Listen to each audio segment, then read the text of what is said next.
You are not going to believe this.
Hello, hello, hello. Welcome, my friends. I'm so excited to see you here today. I am very excited about this very special edition of Tea Time Tales. I will be reading stories from Voices of the Winds, which is a book of Native American legends. I'm very excited. There's stories from all over the country, and I thought on this particular day it would be a nice tribute. We will be collecting donations, and we are going to be supporting the Association on American Indian Affairs. You can donate through Tiltify. If you don't want to view the stream, that's okay. I will miss you, but you can also just go ahead and donate there. If you donate $10 or more, you will be able to get priority on our audience request stream, which is going to be happening on December 12th. So next week we'll be doing some Arthurian Legends. The 12th will be Audience Request Day. Anything you want read, anything in the public domain, I would be so excited to read that for you. I am just going to pop this chat out here so I can see what you guys are saying. There we go. All right. I am so excited. We've already had $30 donated. Our goal today is 200. So yeah, if you can only stick around for a little while, that's totally cool. Share the link. I would really appreciate it. But without much further ado, let's get down to it, shall we? I'll just wet my whistle. There we are. All right, so Voices of the Winds, Native American Legends. I am going to kind of just dive in. I want to start where I'm from, which is in the Northeast, which is strangely the back of the book. But let's see. Well, we can start with perhaps something from the Penobscot tribe. It's kind of wonderful. This book tells you the tribes, the areas that they're from. It's very cool. So we're going to jump to page 325. Here we are. And let's see here. So this is called The Giant and the Four Wind Brothers. Okay, so here we go. The Penobscot tribe lived on both sides of Penobscot Bay and up and down the whole area of the Penobscot River. They were visited by Samuel de Champlain in 1604 and numerous later explorers for the next 150 years. They remained in their own country, not withdrawing to Canada. Conjointly with the Passamaquoddies, the Penobscots have a representative at sessions of the Maine legislature, privileged to speak on Native American tribal affairs. Cool. All right. The Giant and the Four Wind Brothers. There were four brothers in a family that lived in a huge cave on the top of a high mountain in the present state of Maine. One brother was North Wind, one South Wind, another West Wind, and the other one East Wind. They were the ones who made all of the winds blow. West Wind was the youngest, North Wind the oldest, South Wind second oldest, and East Wind second youngest. To cause the winds, they stood up with their heads above the cave hole and blew. The forthcoming wind occurred according to whichever brother performed, north, south, east, or west. West Wind was very wild when he blew. North Wind chided him. No, don't do that. You will raise such high winds that you will destroy our good people, the Penobscots. When West Wind jumped up again to blow, North Wind again told him, No, stop, or you will kill our mother. So lived the four Wind Brothers, causing and regulating the winds of the world. North Wind was always the softest wind, East Wind a little stronger and harsher, South Wind with strong gusts, but not as much as West Wind, the youngest. Whenever the four Wind Brothers blew the winds, they were not satisfied until each performed in his particular style to perfection. Often they would say to each other as a warning, We must try to care for our friends the Penobscots, so we do not destroy anything or any one of them. About this time, a giant beaver had his home on the top of a great rock by the shore of Big Lake. This giant beaver, about 100 feet long, had a very large lodge.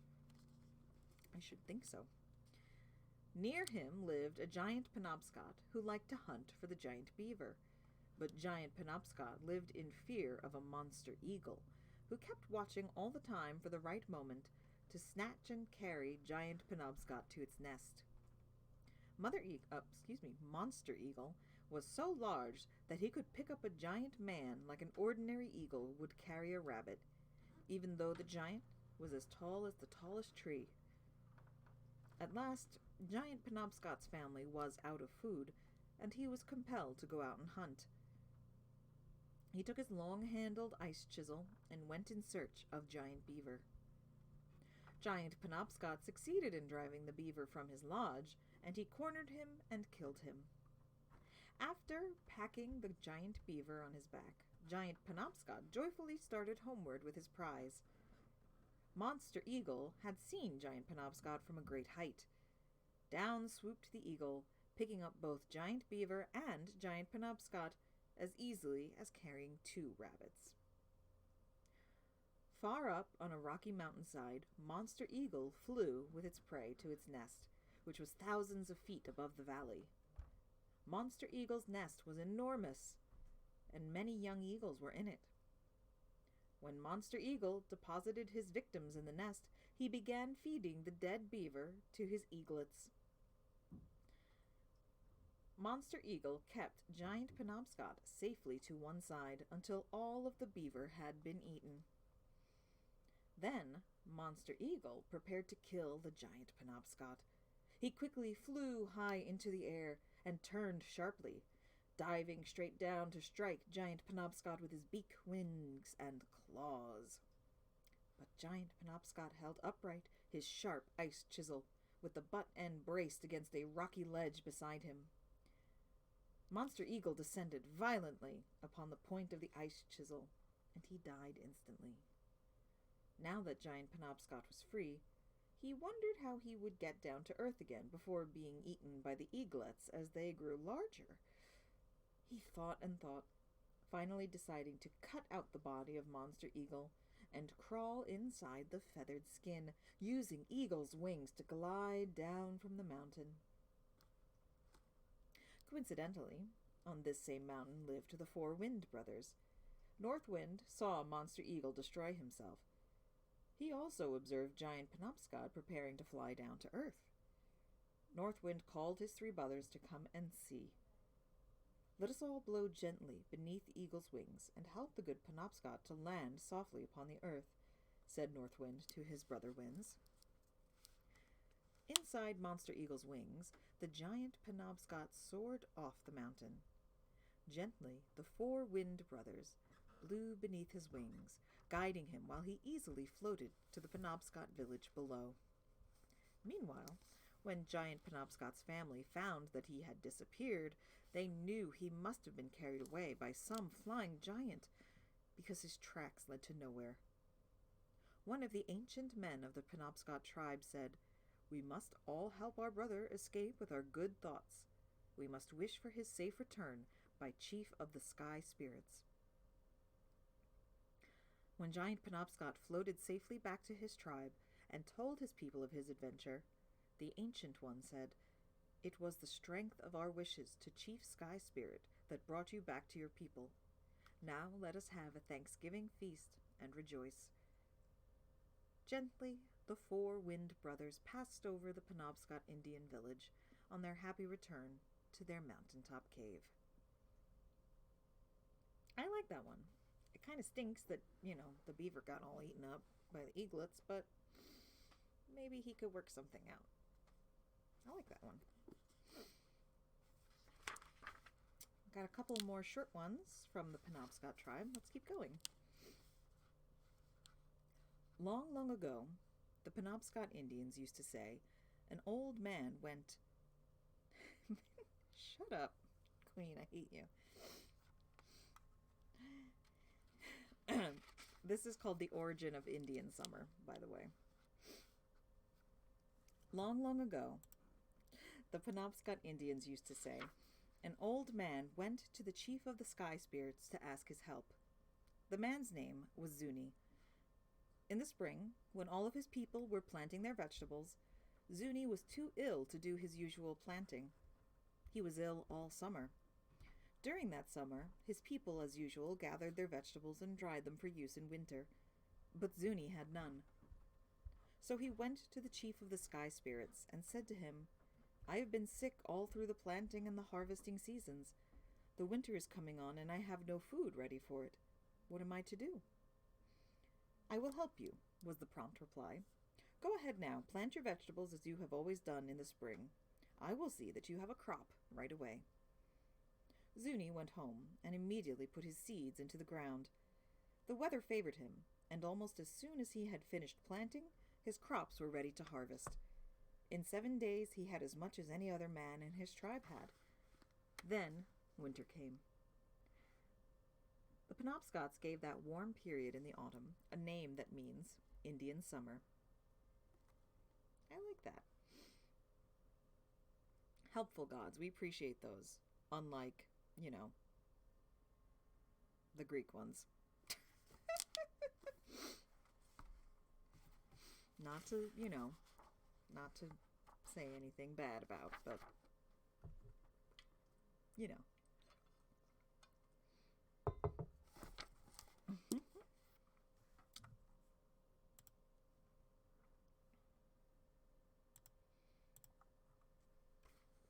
All right. This is called The Legend of the Bear Family. The story concerning the Bear family was revealed through a descendant of the original hero of the following tale. He owned a very old powder horn bearing an incised representation of his mother, who was a bear, seated in the bow of a canoe traveling to the hunting grounds with her husband. Oh, you know I'm coming for your Greek boys like that. Those gods were nuts. They were the opposite of helpful, let me tell you. You were here for that day.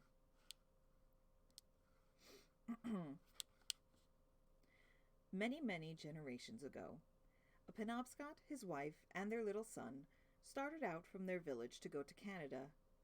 They were from Penobscot Bay, bound for a great council and dance to be held at the Iroquois village of Caughnawaga. They went upriver to the point where they had to make a 20-mile portage to reach another river that would take them to the St. Lawrence. The man started ahead with the canoe on his back, leaving his wife to pack part of the luggage to their first overnight campsite. The little boy ran alongside of her. While she was busy arranging her pack, her son ran on ahead to catch up with his father. The man had gone so far ahead that the boy became lost. The mother assumed the boy was with his father. When she arrived at the campground, they discovered that their son was with neither of them. They began a search immediately, but they could not find him.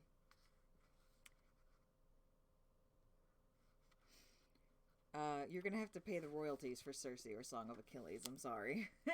I don't think I'm allowed to read that one. The parents returned home to tell their story to their tribe.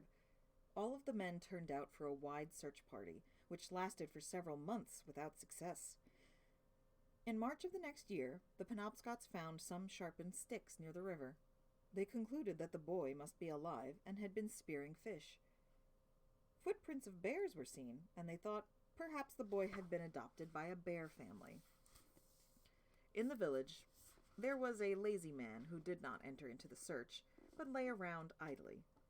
Everyone asked him, "Why don't you help hunt for the boy? You seem to be good for nothing." "Very well, I will," he replied. He went right to the bear's den and knocked with his bow on the rocks at the entrance. Inside, a great noise arose where the father, mother, baby bear, and adopted boy lived. The father bear went to the entrance holding out a birch bark vessel. The lazy man shot at it and killed the bear. The mother bear says, "Now I will go." She took another vessel, held it out at the entrance, and was also killed. The baby bear did the same and was killed. All of the bears were laid out dead in the cave. Then the lazy man entered and saw the little boy, terribly afraid, and huddled in a dark corner, crying for his relatives and trying to hide. The lazy hunter gently carried him home to the village and gave him to his parents. Everyone gave the lazy man presents: 2 blankets, a canoe, ammunition, and other good things. He became rich overnight. The boy's parents, however, noticed that their son seemed to be turning into a bear. Bristles were showing on his upper back and shoulders, and his manners had changed. Finally, they helped him to become a real person again, and he grew up to become a Penobscot Indian like his father. He married and had children. Forever after, he and all of his descendants were called bears. They drew pictures of bears on pieces of birch bark with charcoal and left them at camps wherever they went. All of their descendants seemed to do this and declare, "I am one of the bear family." That's kind of sad, actually, that they just was like, I'm just going to go shoot these bears and then I'll bring the boy home. It sounds like he was okay with those bears. I'm just saying.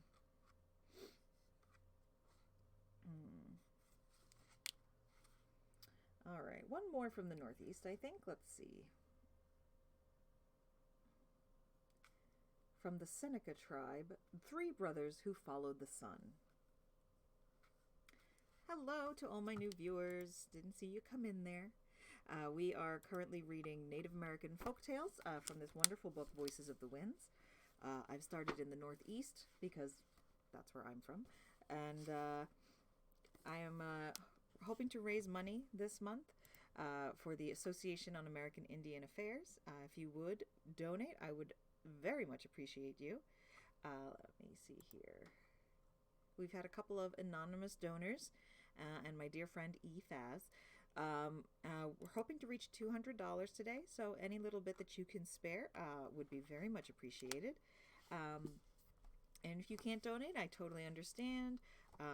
Help me out, give me a share. You can share the link from Twitter at Chaotic Tiefling ATL, or wherever you can copy and paste that. It would be much appreciated.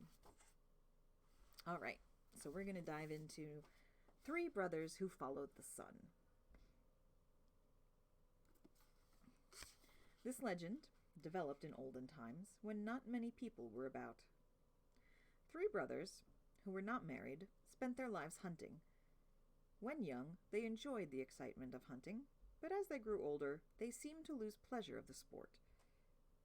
Youngest brother suggested that for a new experience, they walk to the edge of the earth, where the sky comes down and touches the big sea of salt water. At the western side of the salt water, the world is an island. The other brothers thought the plan sounded like a good one. When everything was ready, they started on their journey. For a good many years they kept going, and many things happened to them. However, they always continued straight westward. Finally, the brothers came to a place where the sun goes under the sky's edge. The sky bends down there and sinks into the water. For a month, they camped and watched the things that were happening. They noticed just how the sun got under the rim of the sky and disappeared quickly. They saw some men trying to get under the edge of the sky, but it descended too quickly for them, and they were crushed. The brothers noticed when the sky came up, the water sank lower, and when the sky went into the water rose higher. Youngest brother said he wanted to try to pass under the rim of the sky when the sun slipped under its sun road. But eldest brother said that he thought the happenings were too evilly mysterious, and he was afraid for them to try. Without waiting for anyone's opinion, youngest brother ran very quickly under the sky's rim, and found the rim very thick. Second brother followed youngest brother like a flash. They kept on the sun road with the water on each side of them. Eldest brother watched, and when he saw nothing had injured his brothers, he began to run after them. The younger brothers turned from their safe place to encourage him, but at that moment the sky came down on the sun road and crushed eldest brother. But they did see his spirit shoot by them quickly. The 2 remaining brothers felt very, very sad. They discovered that on the other side of the sky, everything was different. Before them loomed a large hill, which they ascended, and they saw a very large village in the distance. A man came running towards them. As he approached them, he called out, "Come!" They realized he was their eldest brother.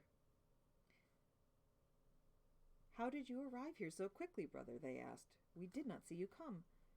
"I was too late and passed by on a spirit road," he replied. They noticed an old man walking towards them. He was youthful and strong in body, but his hair was long and white. He seemed very like he seemed excuse me. He seemed like a very old man. His face showed wisdom, and he bore himself like a chief. "I am the father of the people in the above the sky place," he said. Hawi, ha, excuse me. Haweniu is my son.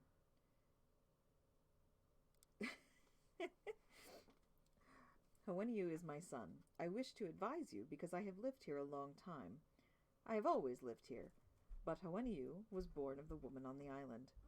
When you see my son, call quickly, Nayawe Skano. If you fail to speak first, he will say, "You are mine," and you will be spirits as your brother is. The three brothers proceeded and came to a high house made of white bark. They walked up the path to the door. A tall man stepped out quickly, and the brothers said the magic words. The great man said, "I have been watching you for a long time." The brothers entered the house. When inside, the tall man said, "In what conditions are your bodies?" "We have fine bodies," they replied. "You do not speak the truth," the great man answered. "I am Haweniu, and I know all about your bodies. One of you must lie down, and I will purify him, and then the other." One brother lay down, and Haweniu placed a small shell to his own lips and put it on the brother's mouth. He also tapped him on the neck and sealed the shell with clay. Haweniu began to skin the brother. He took apart the muscles and then scraped the bones. He took out the organs and washed them. Then he built the man again. He loosened the clay and rubbed his neck. He did this with both brothers, and they sat up and said, "It seems as if we had slept." Haweniu said, "Every power of your bodies has been renewed. I'll test you." The brothers followed Haweniu to a fine grove of trees surrounded by a thick hedge. All kinds of flowers were blooming outside. "My deer are here," said Haweniu. A large buck with wide antlers ran toward them. "He is the swiftest of my runners. Try and catch him." The men ran after the deer and rapidly overtook him. "He has given us good speed," the brothers said. They soon discovered they had many other superior abilities, and the great man tested them all on that day. They returned to the White Lodge, and the brothers saw a messenger running toward them. Upon his wide chest was a great bright ball of light. It was very brilliant. In some unknown language, he shouted to Haweniu and dashed on. "Do you understand his words, or do you know that man?" asked Haweniu. "He is the sun, my messenger. Each day he brings me news. Nothing from east to west escapes his eye. He has just told me of a great war raging between your people and another nation. Let us look down on the earth and see what is happening." He led them to a high hill in the middle of the country and looked down through a hole where a tree had been uprooted. They saw two struggling bands of people and all the houses burning. They could hear people crying and shouting their war cries. "Men will always do this," said Haweniu, and then they came back down the hill. The brothers stayed a very long time in the upper world and learned so much they could never tell it all at one time. Sometimes they looked down on the earth and saw villages in which no one lived. They seemed to be waiting for people to be born and live there. In the upper world they saw villages likewise, awaiting the coming of people from below. Haweniu told them a good many things, and after a time asked a messenger to lead the brothers to the path that the sun took when he came out on the earth in the morning. They followed the messenger, and came out on the earth. They waited until the sun had gone over the earth to the west. Again, they went under the edge of the sky in the east and came out in their own country again. It was night, and they slept on the ground. In the morning, they saw their village, and it was overgrown with trees. They followed a familiar path through the woods and came upon another village. Their own people were living there. They went into a council house and talked. They told their story, but no one recognized them except their sister, who was an aged woman by then. She said, "The war of which you speak took place 50 years ago." The brothers did not care too much for the earth now, but wished themselves back in the upper world. They were not like the other men, because they never grew tired. They were very strong and could chase animals and kill them with their hands. Nothing could kill the brothers, neither arrow nor disease. After a long time, they were struck by lightning, and they were both killed. Presumably, they were granted their wish and joined eldest brother in the above world. That's a good one, too. I like the idea of traveling beyond the sky. It's just cool. Alrighty. Let's see. We're going to move from the northeast. Let's head to the southeast. Let's see. What have we got? Oh, this one sounds like fun.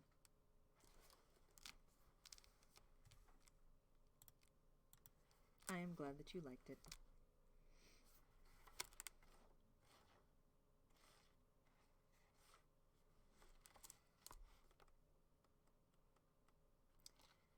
All right.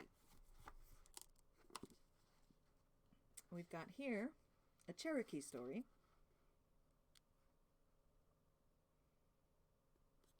And it's called The Ball Game of the Birds and the Animals. Long ago, the animals sent a message to the birds. "Let us have a big ball game. We will defeat you in a big ball game." The birds answered, "We will meet you. We will defeat you in a big ball game." So the plans were made, and the day was set. At a certain place, all the animals gathered, ready to throw the ball to the birds in the trees. On the side of the animals were the bear, the deer, and the terrapin, or turtle. The bear was heavier than the other animals. He was heavier than all the birds put together. The deer could run faster than the animals could. The turtle had a very thick shell. So the animals felt sure that they would win the game. Hey, Strike! Welcome. Welcome to my stream. I don't know why I'm waving this way. You're over here. Hi. The birds, too, felt sure that they would win. On their side were the eagle, the hawk, and the great raven. All three could fly swiftly. All three had far-seeing eyes. All three were strong and had sharp beaks that could tear. In the treetops, the birds smoothed their feathers. Then they watched every movement of the animals on the ground below them. As they watched, two small creatures climbed up the tree toward the leader of the birds. These two creatures were but little bigger than mice. "Will you let us join in the game?" they asked the leader of the birds. The leader looked at them for a moment. He saw that they had 4 feet. "Why don't you join the animals?" he asked them. "Because you have 4 feet, you really belong on the other side." "We asked to play the game on their side," the tiny creatures answered, "but they laughed at us because we are so small. They do not want us." The leader of the birds felt sorry for them. So did the eagle, the hawk, and the other birds. "But how can they join us when they have no wings?" the birds asked each other. "Let us make wings for the little fellows," one of the birds suggested. "We can make wings from the head of a drum," another bird suggested. The drum had been used in the dance the night before. Its head was the skin of a groundhog. The birds cut 2 pieces of leather from it, shaped them like wings, and fastened them to the legs of one of the little fellows. Thus they made the first bat. The leader gave directions. He said to the bat, "When I toss the ball, you catch it. Don't let it touch the ground." The bat caught it. He dodged and circled. He zigzagged very fast. He kept the ball always in motion, never letting it touch the ground. The birds were glad they had made the wings for them. "What shall we do with the other little fellow?" asked the leader of the birds. "We have used up all our leather in making the wings for the bat." The birds thought and thought. At last one of them had an idea. "Let us make wings for him by stretching his skin," suggested the eagle. So the eagle and hawk, two of the biggest birds, seized the little fellow. With their strong bills they tugged and pulled at his fur. In a few minutes they stretched the skin between his front feet and his hind feet. His own fur made wings. Thus they made the first flying squirrel. When the leader tossed the ball, Flying Squirrel caught it and carried it to another tree. From there he threw it to the eagle. Eagle caught it and threw it to another bird. The birds kept the ball in the air for some time, but at last they dropped it.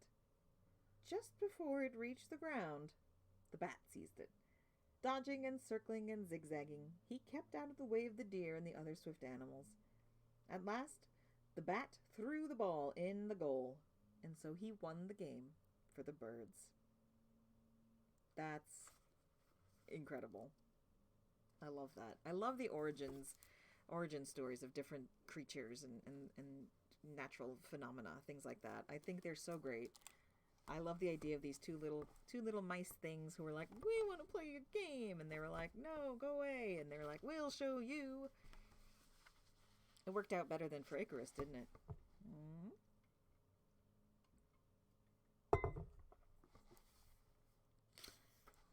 Let's see. We've got a few short Cherokee stories here. We'll take a look at those, shall we? I just like antagonizing you, Dwarf Queen. I'm sorry. I won't bring up your Greek boys alone again.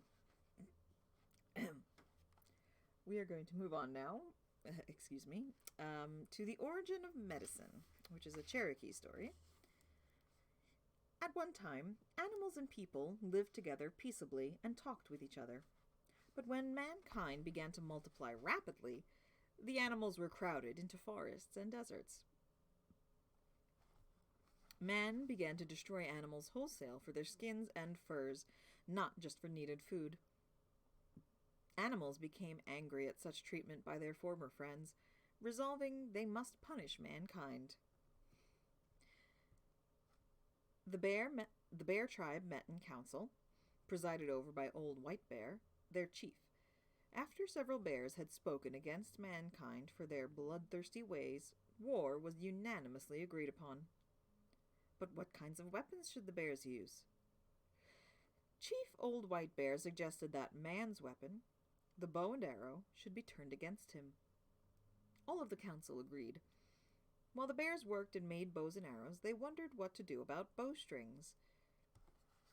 One of the bears sacrificed himself to provide the strings, while the others searched for good arrow wood.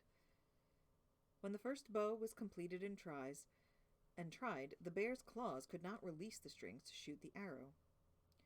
One bear offered to cut his claws, but Chief Old White Bear would not allow him to do that because without claws he could not climb trees for food and safety. He might starve. At this decision, the deer cried. Let's back up, try that again. The deer tribe called together its council, led by Chief Little Deer. They decided that any Indian hunters who killed deer without asking pardon in a suitable manner should be afflicted with painful rheumatism in their joints. After this decision, Chief Little Deer sent a messenger to their nearest neighbors, the Cherokee Indians. "From now on, your hunters must first offer a prayer to the deer before killing him," said the messenger. "You must ask his pardon, stating you are forced only by the hunger needs of your tribe to kill the deer. Otherwise, a terrible disease will come to the hunter." When a deer is slain by an Indian hunter, Chief Little Deer will run to the spot and ask the slain deer's spirit, "Did you hear the hunter's prayer for pardon?" If the reply is yes, then all is well, and Chief Little Deer returns to his cave. But if the answer is no, then the chief tracks the hunter to his lodge and strikes him with the terrible disease of rheumatism, making him a helpless cripple unable to hunt again. All the fishes and reptiles then held a council and decided they would haunt those Cherokee Indians who tormented them by telling them hideous dreams of serpents twining around them and eating them alive. These snakes and fish dreams occurred often among the Cherokees. To get relief, the Cherokees pleaded with their shaman to banish these frightening dreams if they no longer tormented the snakes and fishes. Now, when the friendly plants heard what the animals had decided against mankind, they planned a counter-move of their own. Each tree, shrub, herb, grass, and moss agreed to furnish a cure for one of the diseases named by the animals and insects. Thereafter, when the Cherokee Indians visited their shaman about their ailments, and if the medicine man was in doubt, he communed with the spirits of the plants, and they always suggested a proper remedy for mankind's diseases. This was the beginning of plant medicine from nature among the Cherokee Indian tribe long, long ago. Nice. What else have we got here in the southeast?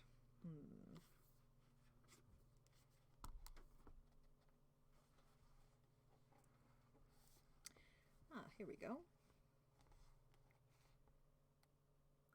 We have here another story from the southeast. This is from the Creek tribe.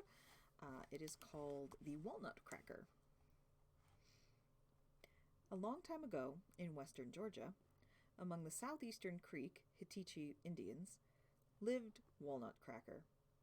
His name was given him because he spent most of his time gathering, cracking, and eating walnuts in the same spot.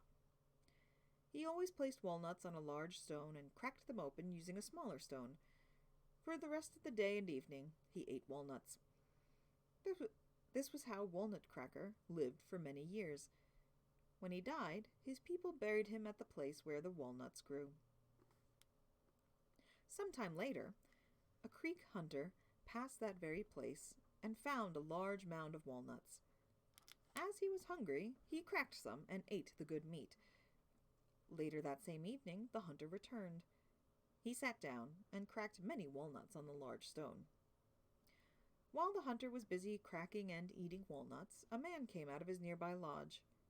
He heard someone at the place where Walnut Cracker had lived. He listened and plainly heard the cracking noise. Looking closely through the darkness, he saw what looked like a person sitting where Walnut Cracker always sat. The man went back into his lodge, announcing Walnut Cracker, who died and was buried, now sits at his same place, cracking walnuts on the large stone. Do you think it is his ghost? All of the man's family came outside quietly, looking toward Walnut Cracker's place. There they saw someone cracking walnuts on the large stone, who surely looked like Walnut Cracker himself. One of the family was a lame man, a good friend of Walnut Cracker. "Take me along on your back," he pleaded. "I want to see him again." So he was carried on the back of another, who walked quietly toward the ghost. That is what they thought, and they stopped in fear. But Lame Man whispered, "Please take me a little farther." His companion took him a little way, then stopped. The hunter did not hear them because he was cracking walnuts. "Please take me a little farther," again asked Lame Man. The hunter looked up and saw the people through the shadows. He jumped up, seized his bow and arrows, and ran away. When the ghost moved, the people ran back to their lodge. The one carrying Lame Man became frightened and dropped him and left, running back to the lodge. Lame Man, too, jumped up and ran to his people. He was no longer a lame man. Tribal storytellers say he outran the others, beating them to the lodge, and he walked perfectly ever after. And as for Walnut Cracker, no one saw his ghost again. I don't think I've ever said cracking walnuts so many times in my life.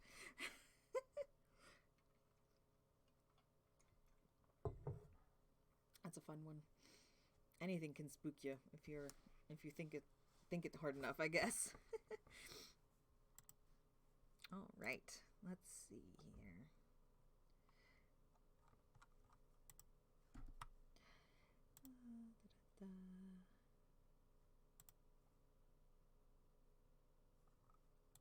Sorry, just poking around on Twitch. Thank you so much again for popping in today. I do appreciate it. I thought it would be a nice thing to do, considering what this year has been like. To do a little bit of a charity stream for the Association on American Indian Affairs. I think any little bit that we can raise is great. So far, we've raised $30 out of our $200 goal. So whatever you can spare, $1, $2, or even just to share the link to the donation page, I would super appreciate it. It would mean the world to me. And maybe next season we can do one more charity stream for something else, and just make this a good stream for giving back to people, because that's why I do this. I like to share stories with people, and so if I can share a little bit more than just a story, I would mean the world to me. So once again, we're trying to reach a goal of $200. If you can, please donate or share the link. If you donate $10 or more, I will give you priority on a story for audience request. Audience requests are happening on December 12th. So any kind of public domain, royalty-free story that you want me to read, as long as it's not too long. We only have 2 or 3 hours every day, so don't expect me to read the entire Bronte collection, but maybe next season. Yeah, just go ahead and chip in. You can find the link here. Let me go ahead and post that. I can type. It's great. There we go. Yeah, so if you want to share that link around, I'd super appreciate it. Whatever you can do, every little bit helps. Great, so we're gonna go on with one more story from the Creek tribe, and let's see. How Rabbit Fooled Alligator. This one sounds fun. One more little sip first.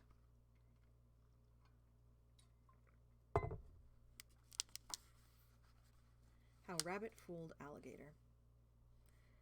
When the animals talked with each other, just like people do today, a very handsome alligator lay sunning himself luxuriously on a log in which we now call the Florida Everglades. Then along came Mr. Rabbit, who said to him, "Mr. Handsome Alligator, have you ever seen the devil?" "No, Mr. Rabbit, but I am not afraid of the devil. Are you?" replied Mr. Alligator. "Well, now, Mr. A, I did see the devil. Do you know what he said about you?" asked Rabbit. "Now, just what did the devil have to say about me?" Alligator replied. "The devil said you are afraid of him," said Rabbit. "Besides, he said you would not even look at him." "Rubbish," said Alligator. "I know that I am not afraid of the devil, and I am not afraid to look at him. Please tell him so for me the next time you see him."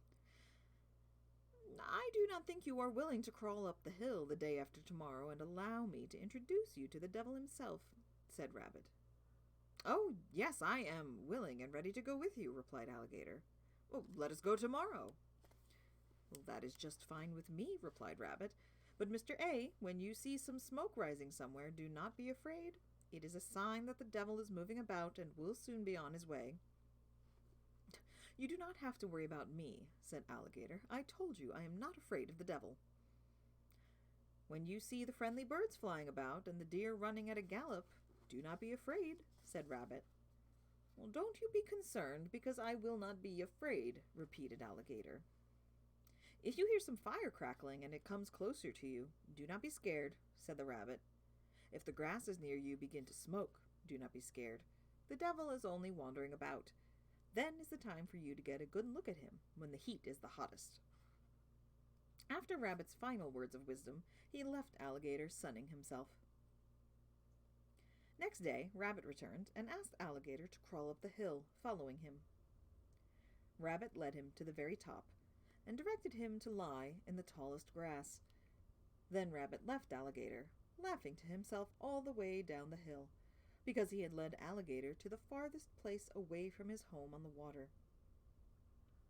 On his way back, Rabbit came to a smoldering stump. He picked up a piece, carrying it back to the high grass, where he made a fire so the wind blew it toward Alligator. Soon the fire surrounded the place, burning closer and closer to Alligator. Rabbit then ran to a sandy knoll and sat down to watch the fun, chuckling over the trick he had played on Mr. Alligator. Only a short time passed when the smoke rose in thick spirals and the birds flew upwards and away. Other animals ran for their lives across the field. Alligator cried out, "Oh, Mr. Rabbit, where are you?" "You just lie there quietly," replied Rabbit. "It's only the devil prowling about." The fire began to roar and spread rapidly. "Oh, Mr. Rabbit, what is that I hear?" said Alligator. "That's just the devil, breathing hard," replied Rabbit. "Do not be scared, you will see him soon." Rabbit became so amused that he rolled and rolled on the sandy knoll and kicked up his heels in the air with glee. Soon, the grass surrounding Alligator caught fire and began to burn beneath him. Alligator rolled and twisted with pain from his burns. "Do not be afraid now, Mr. Alligator," called Rabbit. "Just be quiet for a little while longer, and the devil will be there for you to get a first-hand look at him." Alligator could not stand any more toasting. He started to crawl as fast as he could down the hillside toward the water. He wriggled through the burning grass, snapping his jaws, rolling in pain, and choking from the smoke. Rabbit, up on his sandy knoll, laughed and laughed, jumping up and down with delight at the trick he had played on Alligator. "Wait a minute, Mr. A. Don't be in such a hurry. You said you were not afraid of the devil." By that time, Alligator had reached his home in the water, tumbling in to stop the pain of his roasted skin. Never again did Mr. Handsome Alligator trust that trickster Mr. Rabbit, or any of his family, ever.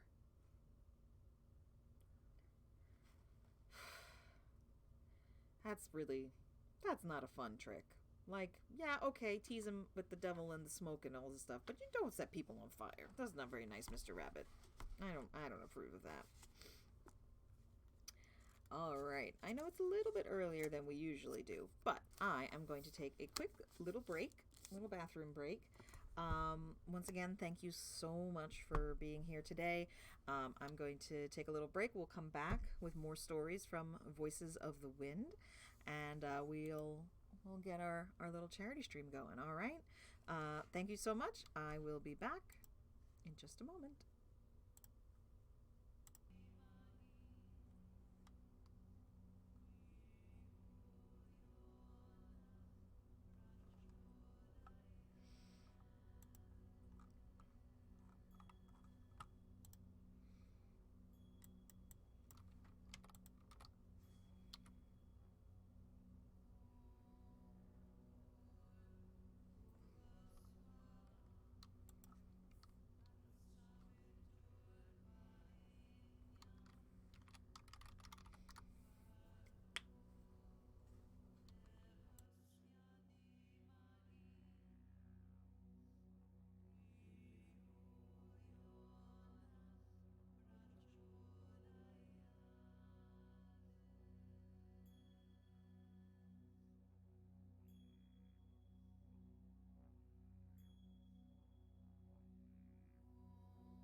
Hello, my darlings. Welcome back. Thank you so much for joining me on Tea Time Tales today. We are reading from Voices of the Winds, a book of Native American legends, which I'm really enjoying immensely. Um, Today's stream is a charity stream. We are raising money for the Association on American Indian Affairs, which I think is a great cause at this time of year, this weekend in particular.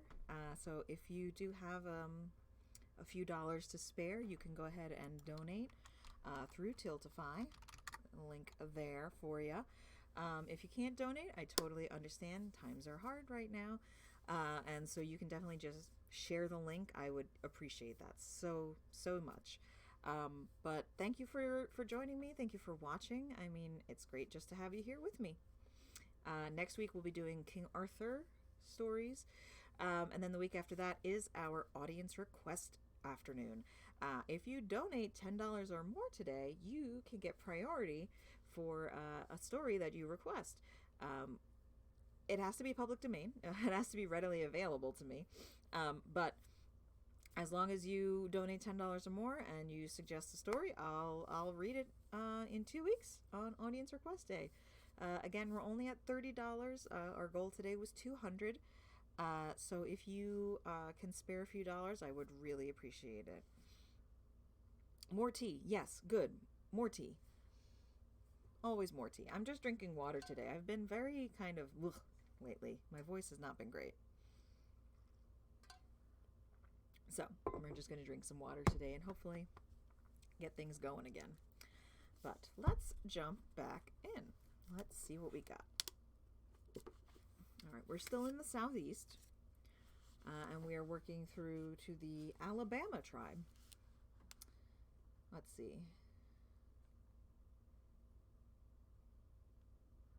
All right. So this one's called the Celestial Canoe. I like the sound of that. That sounds fun. All right. The Celestial Canoe from the Alabama tribe. Many eons ago, a magic canoe descended from the sky and touched Earth near where the Alabama Indian tribe had its camp. Thank you, anonymous donor. $10. Woo! Thank you. I appreciate it. Thank you so much. Let's go back and start that again, shall we? Here we go. Magic canoe. Celestial canoe. Many eons ago, a magic canoe descended from the sky and touched Earth near where the Alabama Indian tribe had its camp. Several young women came out of the canoe, singing and laughing. They ran everywhere, enjoying their freedom and playing a game of bounce ball and catch with each other. When they tired, they climbed back into their magic canoe, still singing and laughing, and sailed back up to the sky. Another day, they came again the same way as before, singing and dancing, and playing ball. They repeated this performance many times, and always the canoe returned to the same place on the earth.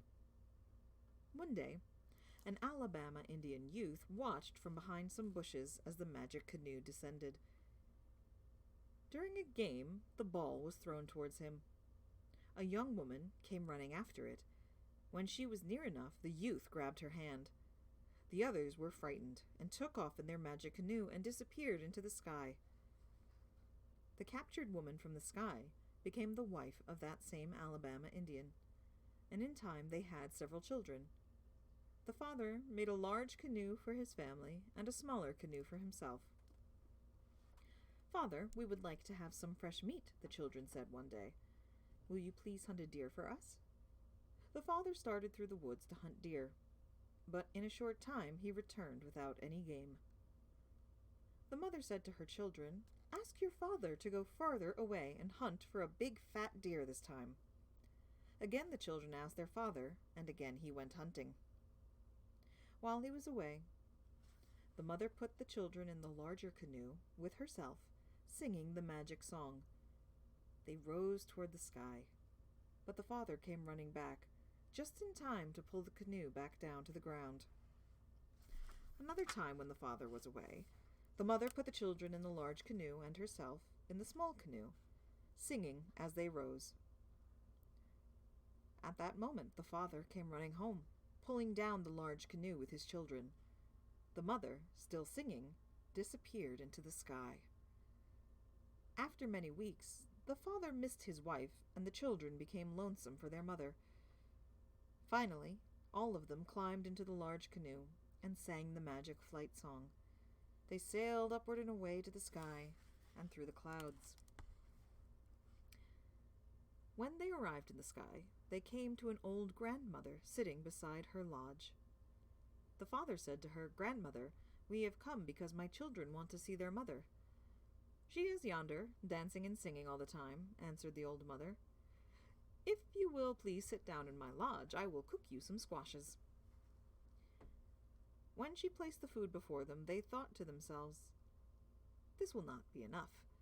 But when they ate one little squash, a larger one magically took its place. They were very hungry and ate for a long time. When they finished, more food was left than when they had started to eat. The old grandmother broke an ear of corn and gave the pieces to the children. The father took his children to another person's house and inquired of their mother. "She stays here, dancing all the time," was the reply. Suddenly, the mother danced by, but she did not recognize her family. The next time she danced by, the children threw pieces of corn to attract her attention. "I smell something earthy," she said, but she danced by on the run again. When she returned dancing to the same spot, a small piece of corn hit her feet, and she exclaimed, "My children must be here." She ran back to them, hugging her entire family. The father then loaded all of them back into his canoe and brought his entire family back down to earth. When the family was nicely settled, the father again went hunting. This time, the mother took all of her children back to the sky in the magic canoe, singing her song that carried them away. The father never saw his family again, because they became sky people forever. The father returned to the camp of his Alabama tribe, where he chose another wife, an Indian maiden, whom he felt assured would remain with him on earth. Now, come on, man. What were you thinking? Just taking a sky wife. You don't do that. That's what you get for stealing. Exactly. That's what you get for stealing a sky woman. Don't steal sky women, man. Terrible. Absolutely terrible. Let's see. Oh. This one sounds fun. These are all fun. I am enjoying them all. But also men are dumb. All right, this one is a Seminole story. It's called The Milky Way. Pretty self-explanatory. Let's go. Ever so long ago, the breath maker blew his breath toward the sky and created the Milky Way. This broad pathway in the night sky leads to the city of the West. Yeah, well, I said it, and I stand by it. So there. Shall we start over? Dwarf Queen keeps distracting me. All right, a Seminole story, The Milky Way. Ever so long ago, the breath maker blew his breath toward the sky and created the Milky Way. This broad pathway in the night sky leads to the city of the West. This is where the souls of good Indians go when they die. Bad Indian souls stay in the ground where they are buried. When the Seminole Indians walk through the woods and step where a bad person has been buried, they become fearful. Even though the grave is covered with brush, they always seem to know that a bad person is buried there. The Seminoles say the Milky Way shines brightest following the death of one of their tribe. They believe this is so that the path to the city in the sky will be lighted brightly for the traveling Seminole. For a good Indian to be able to walk over the Milky Way, he must first be one whom everyone likes. He cannot be one who talks in an evil manner or who lies and steals. He must be brave at all times and an honor to the Seminoles. In the Seminole language, Solo Pi He Ni means spirit way, or the Milky Way for human souls. And If I He Ni means dog way, and is the sky path for the souls of dogs and other animals that die. Spirits never return to Earth from the city in the sky.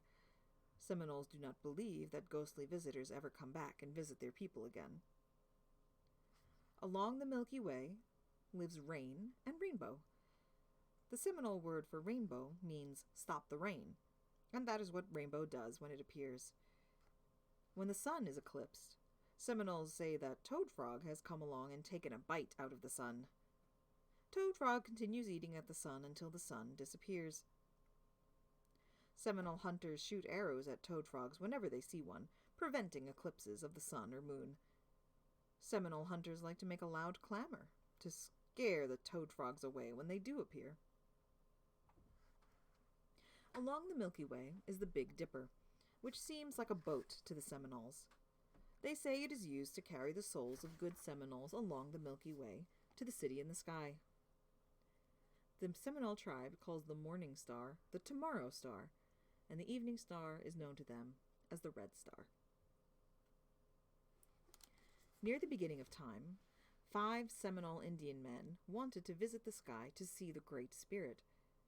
They traveled to the east, walking for about a month. Finally, they arrived at Land's End. They tossed their baggage over the end, and they too disappeared beyond the earth's edge. Down, down, down the Indians dropped for a while, before starting upward again toward the sky. For a long time they traveled westward. At last they came to a lodge where lived an old, old woman. "Tell me, for whom are you looking?" she asked feebly. "We are on our way to see the Great Spirit above," they replied. "It is not possible to see him now," she said. "You must stay here for a while first." I don't know if I trust this little old lady. That night, the 5 Seminole Indian men strolled a little distance from the old woman's lodge, where they encountered a group of angels robed in white and wearing wings. They were playing a ball game the men recognized as one played by the Seminoles. 2 of the men decided they would like to remain and become angels. The other 3 preferred to return to Earth. Then, to their surprise, the Great Spirit appeared and said, "So be it." A large cooking pot was placed on the fire. When the water was boiling, the 2 Seminoles who wished to stay were cooked. When only their bones were left, the Great Spirit removed them from the pot and put their bones back together again. He then draped them with a white cloth and touched them with his magic wand. The Great Spirit brought the 2 Seminole men back to life. They wore beautiful white wings and were called men angels. "What do you 3 men wish to do?" asked the Great Spirit. "If we may, we prefer to return to our Seminole camp on Earth," replied the 3 Seminoles. "Hi, Rhea Creates. Didn't see you come in. Glad you could join us." "Gather your baggage together and go to sleep at once," directed the Great Spirit. Later, when the 3 Seminole men opened their eyes, they found themselves safely at home again in their own Indian camp. "We are happy to return and stay earthbound. We hope never to venture skyward again in search of other mysteries," they reported to their chief. That one's fun. Let's see, what else do we have from the southeast before we move on? Oh.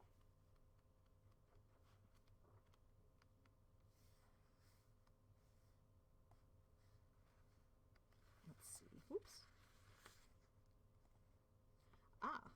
Let's go back to another Cherokee story.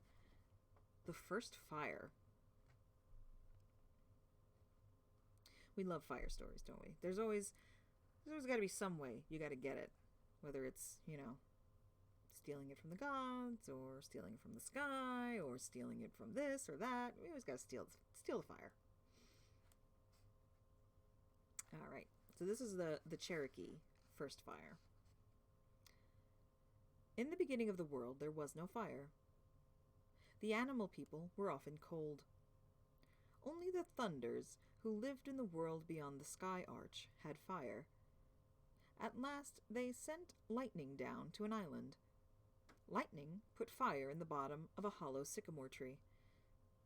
The animal people knew that the fire was there, because they could see smoke rising from the top of the tree. But they could not get to it on account of the water, so they held a council to decide what to do. Everyone that could fly or could swim was eager to go after the fire. Raven said, "Let me go. I am large and strong." At that time, Raven was white. He flew high and far across the water and reached the top of the sycamore tree. While he sat there, wondering what to do, the heat scorched all his feathers black. The frightened raven flew home without the fire, and his feathers have been black ever since. Then the council sent Screech Owl. He flew to the island, but while he was looking down into the hollow tree, a blast of hot air came up and nearly burned out his eyes. He flew home, and to this day Screech Owl's eyes are red.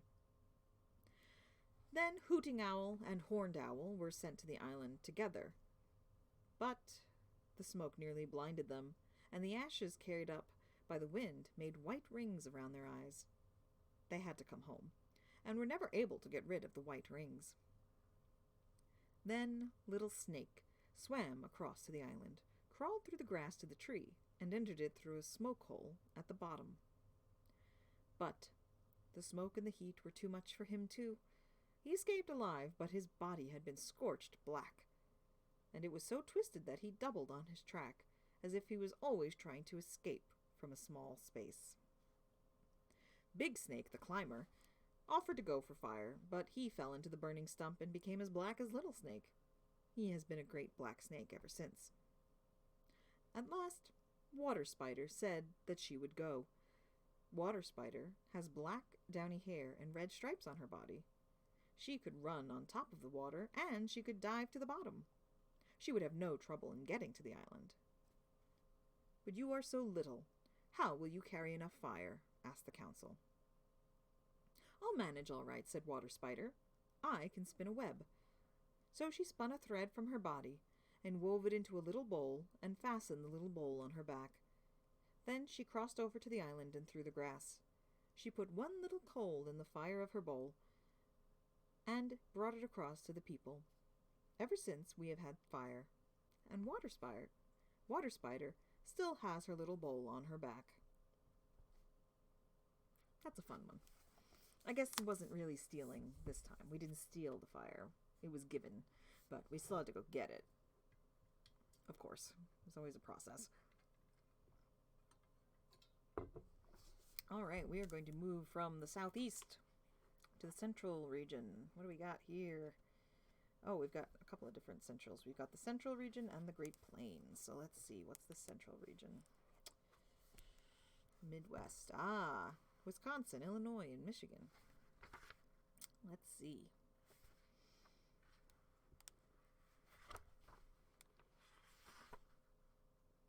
Oh, here's one. I think you'll appreciate this one, Rhea. It's a short one, but it's called Arch Rock on Mackinac Island. It's an Ottawa tribe story.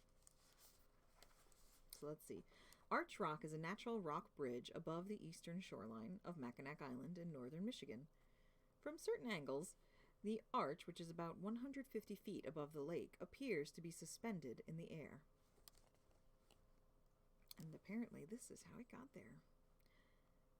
Many, many winters ago, the sun descended into an immense hole every evening as soon as the stars appeared in the sky. The hole was thought to be somewhere off in the distant west. One time, a chief of the Ottawa Nation committed a shameful act. It was so shameful that the Master of Life was greatly offended and angered. In punishment, he sent down a powerful wind upon the earth. The rocky hills trembled because of the wind, and the waters surrounding the hills roared a dreadful roar. For one whole day, the turmoil lasted. Even the sun was disturbed. It shot through the heavens with an unsteady motion, and when it reached the center of the sky, it stood still. It seemed to be astonished at the wickedness of the chief. All the people of the Ottawa Nation were greatly alarmed. While they stood, gazing at the sun, they saw it gradually change to the color of blood. Then they were horrified to see it fall from the sky.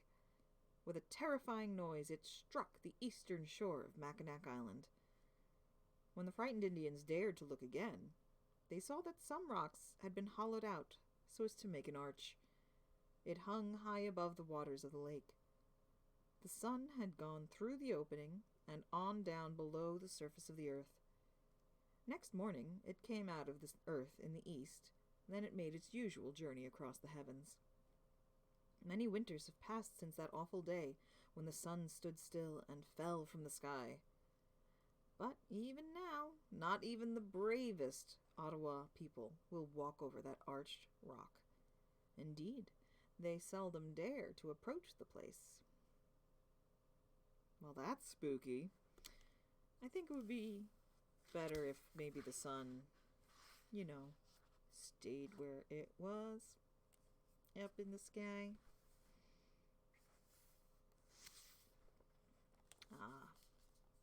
Oh, this one sounds interesting.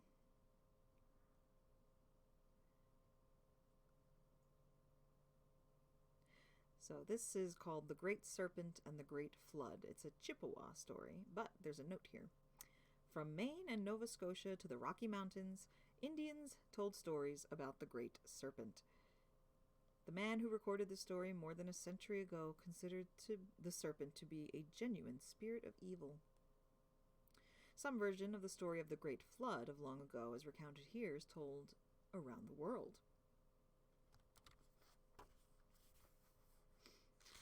The Chippewa used to be a large tribe living on the shores of Lake Superior, in what are now the states of Minnesota and Wisconsin and the province of Ontario. So the Chippewa story of the Great Serpent and the Great Flood.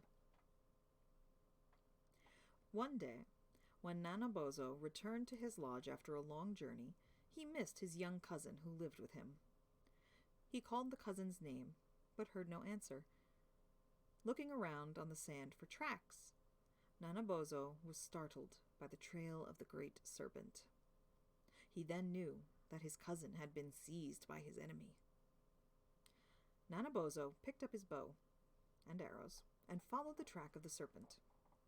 He passed the great river, climbed mountains, and crossed over valleys until he came to the shores of a deep and gloomy lake. It is now called Manitou Lake, Spirit Lake, and also the Lake of Devils. The trail of the Great Serpent led to the edge of the water.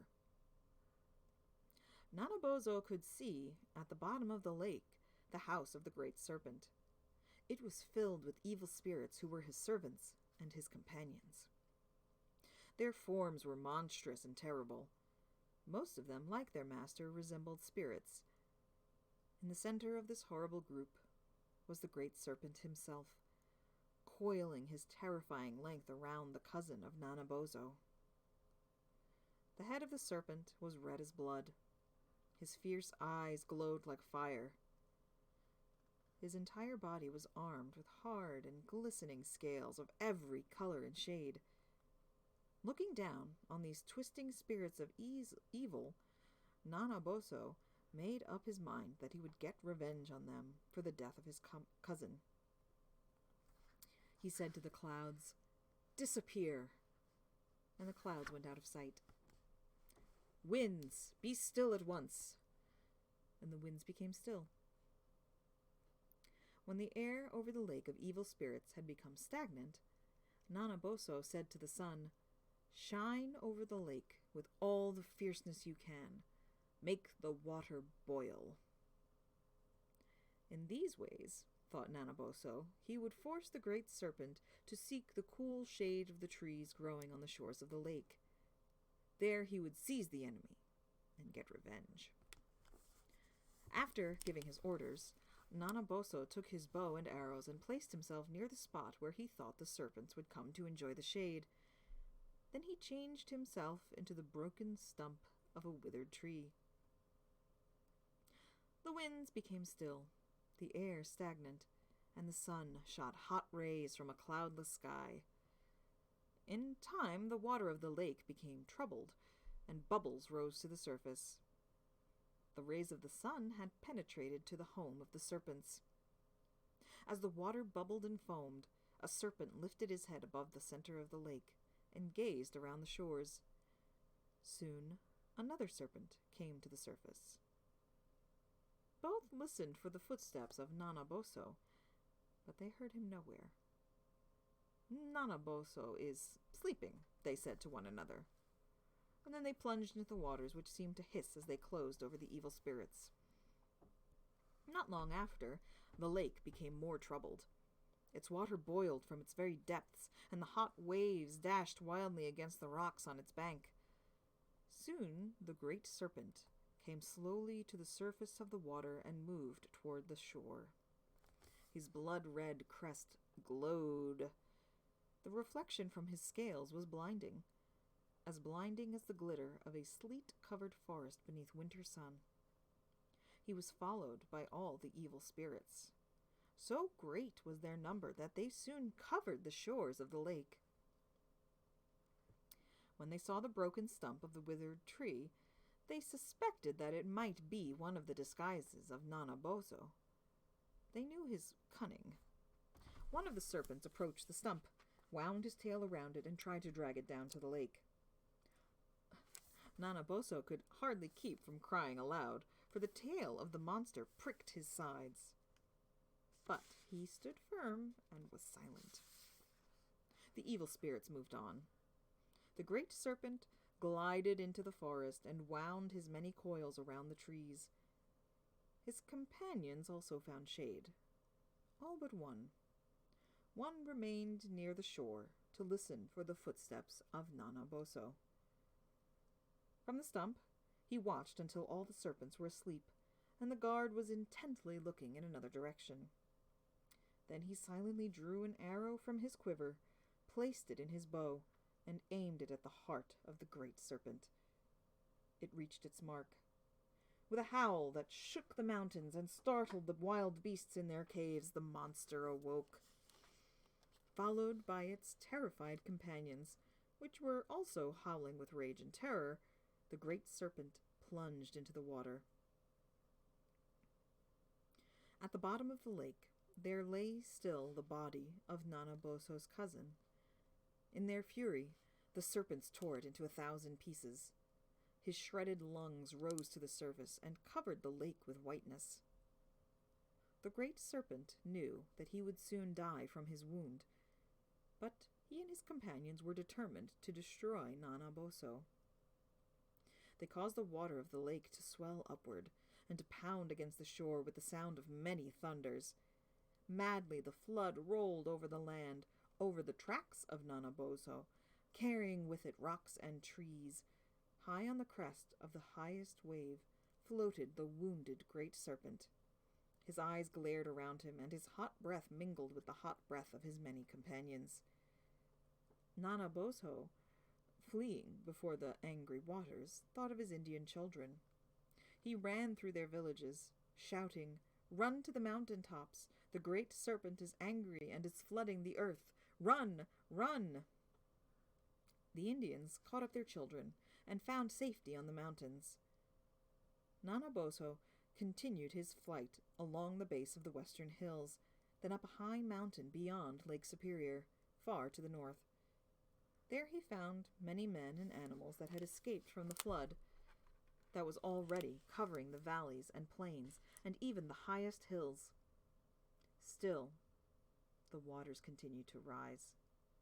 Soon all the mountains were under the flood, except the high one on which Nanaboso stood.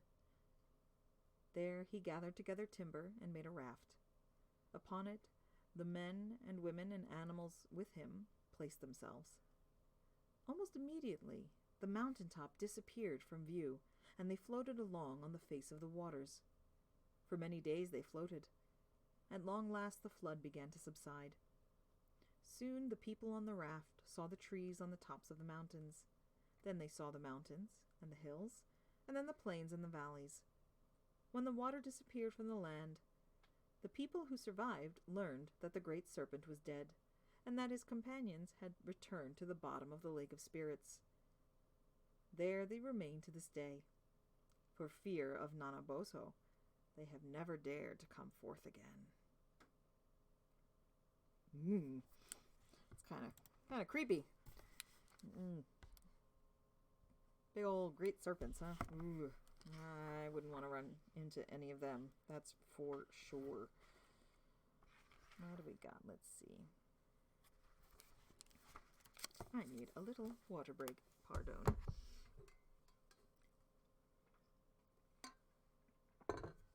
I feel like I'm turning into like a pledge drive or something, but I just want to say how much, again, I appreciate you guys being here for my stream, for the charity stream. We have gone up to $40 in donations. We are hoping to get to an even 200 today, so if you can throw a few dollars at the stream, I would appreciate it. You can find the link to donate Tiltify here. You can just click that, go ahead, and there it is. Okay. And if you can't donate, I totally understand. Hard times all around, but if you can, maybe just share the link. That would also be great. Send it around to some of your friends, maybe. The link will be open for another couple of days, so if you're, waiting for a paycheck to come through or something, that's totally cool too. But we are hoping to hit $200 today. We're going to be donating that to the Association on American Indian Affairs. Seemed like a good choice considering the year we've had and the time of year it is now. So, again, click that link, go ahead and donate. Whatever you can spare is much appreciated. If you're able to donate $10 or more, you can submit a story to be read on Audience Request Day, and you will be given priority as a donor. It does need to be in the public domain so that I can read it without fear of copyright lawyers. But as long as you can provide a link or it's easy to find, something like that, I'd be happy to read it, and we can put that to the top of the list for that day. And that is going to be on December 12th. Next week, we are going to be doing some Arthurian legends. And then the week after is going to be audience requests. And then the last episode of the series for the season is going to be, of course, holiday stories. I say holiday, but it's going to be mostly Christmas stories because that's just kind of how it works out. And that's going to be the 19th. And that will be the last one for the season while we take a little break, get some vocal rest, I must take care of my instrument and all. But once again, thank you guys so much for being here. I really appreciate it.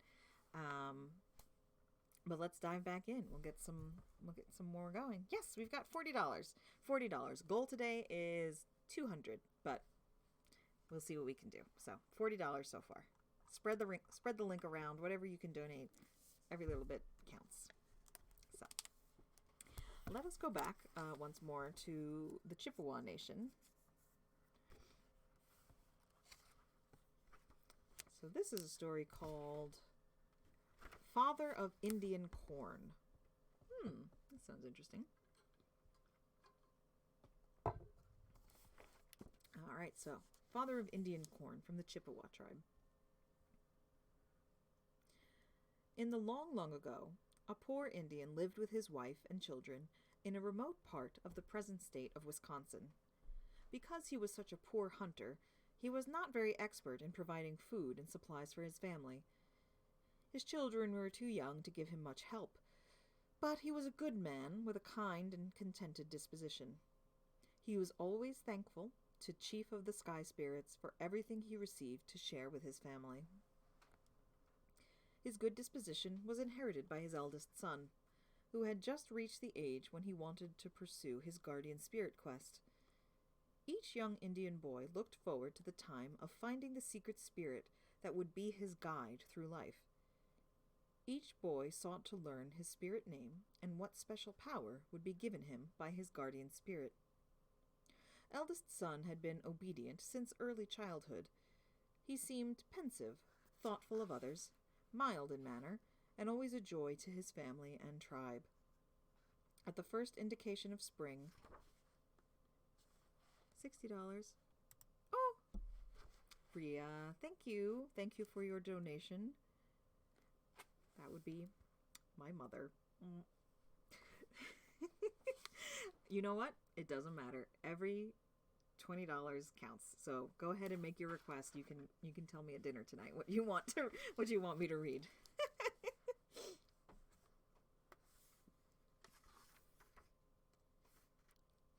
Thank you, Mom. Yes. All right, where were we? At the first indication of spring, tradition told him to build a hut somewhere in an isolated space. There he would not be disturbed during his dream quest.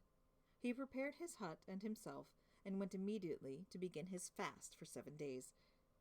For the first few days, he amused himself walking in the woods and over the mountain trails. He examined trees, plants, and flowers. This kind of physical effort in the outdoors prepared him for a night of sound sleep. His observations of the day filled his mind with pleasant ideas and dreams. More and more he desired to know how the trees, plants, flowers, and berries grew. Seemingly they grew wild without much help from the Indians. He wondered why some species were good to eat, while others contained poisonous juices. These thoughts came back to him many times as he retreated to his lodge at night. He secretly wished for a dream that would reveal what he could do to benefit his family and his tribe. I believe the chief of sky spirits guides all things, and it is to him I owe all things, he thought to himself. I wonder if Chief Sky Spirit can make it easier for all Indians to acquire enough food without hunting animals every day to eat. I must try to find a way in my dreams, he pondered. He stayed on his bed the 3rd day of fasting because he felt weak and faint.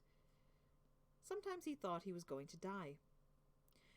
He dreamed that he saw a strong, handsome young man coming down from the sky, advancing toward him.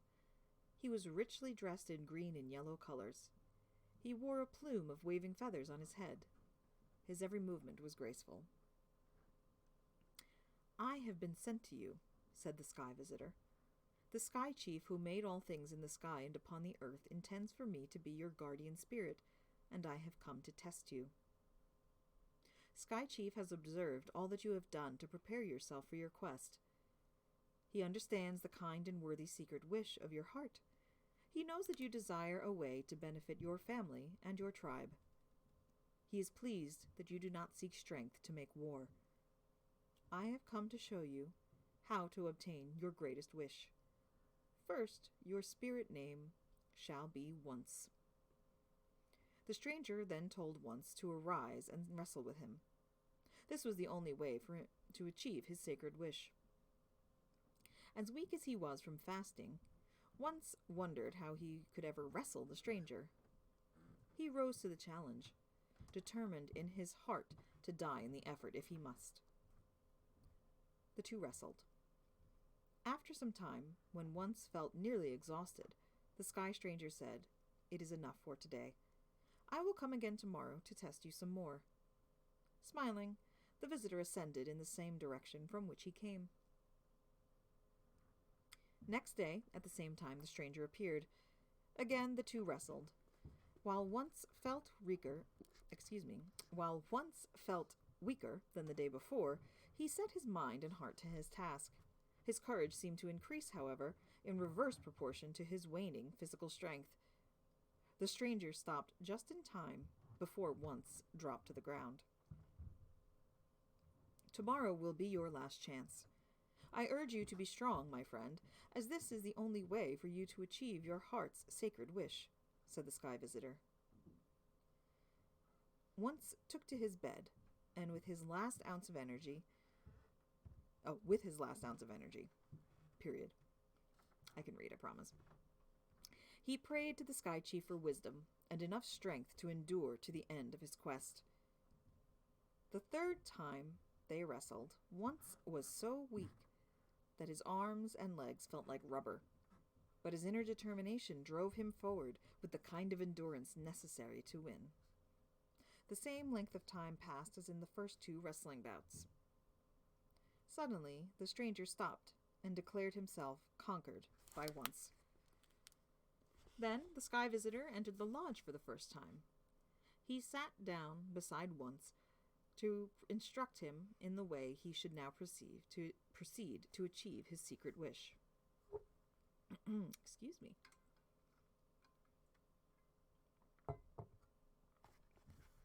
Great Sky Chief has granted your desire.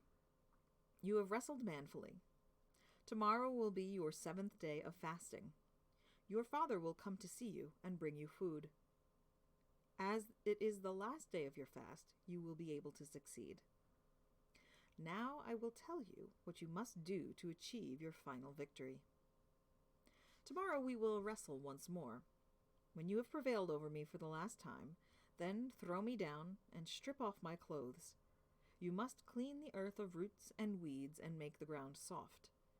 Then bury me in that very spot, covering me with my yellow and green clothes, and then with earth.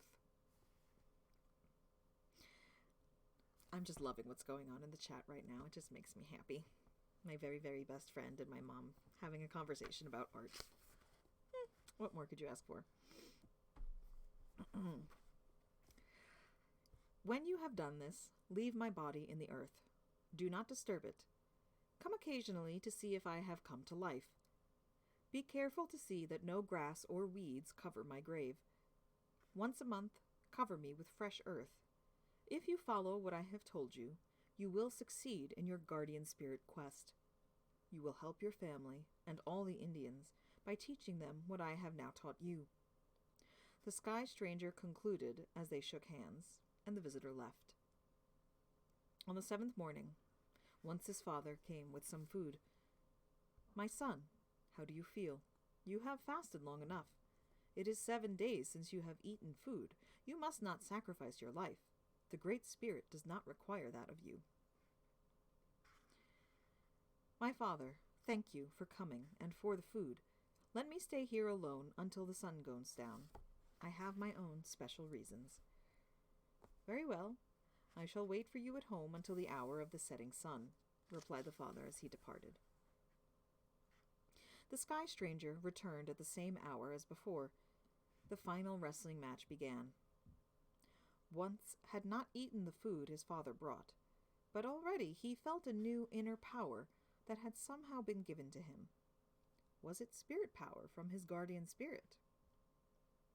Once grasped his opponent with supernatural strength and threw him to the ground. Once removed the beautiful clothes and the plume. Then he discovered his friend was dead. He remembered the instructions in every detail and buried his guardian spirit on the very spot he had fallen.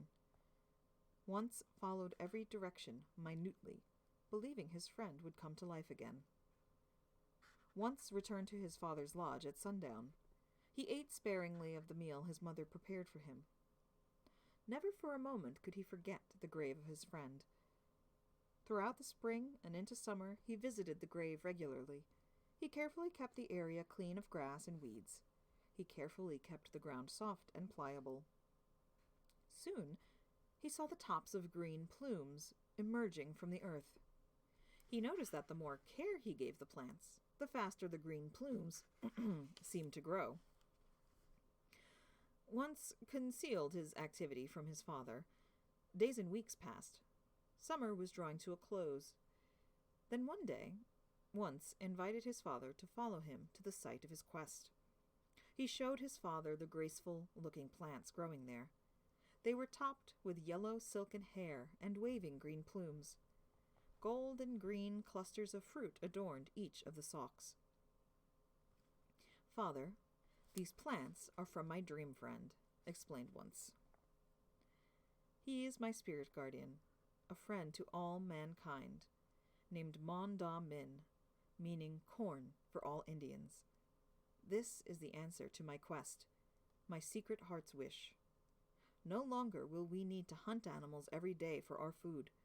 As long as we take care of our corn gift, the earth will give us good food for our living. Once pulled off the first ear of corn and gave it to his father. See, my father, this corn is what I fasted for. The chief of sky spirits has granted my quest. He has sent us this wonderful new food of corn. From now on, our people need not depend entirely upon hunting and fishing to survive. once talked with his father, giving him all of the instructions he had received from his guardian spirit. He showed his father how the corn husks should be pulled off the stalks, and how the first seed must be saved for future plantings.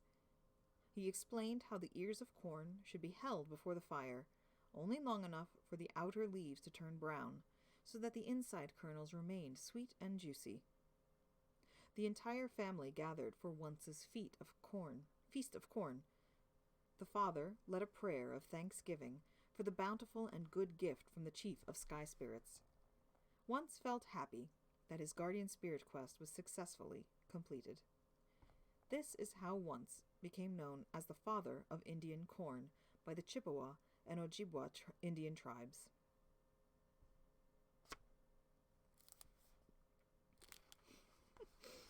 I like that one. That's good.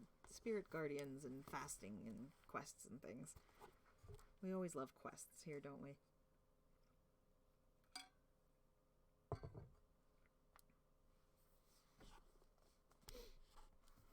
All right. We're going to move back from this. I'm reading this book backwards. I don't know why. I decided to start with the Northeast, and for some reason it went the other way. But that's fine.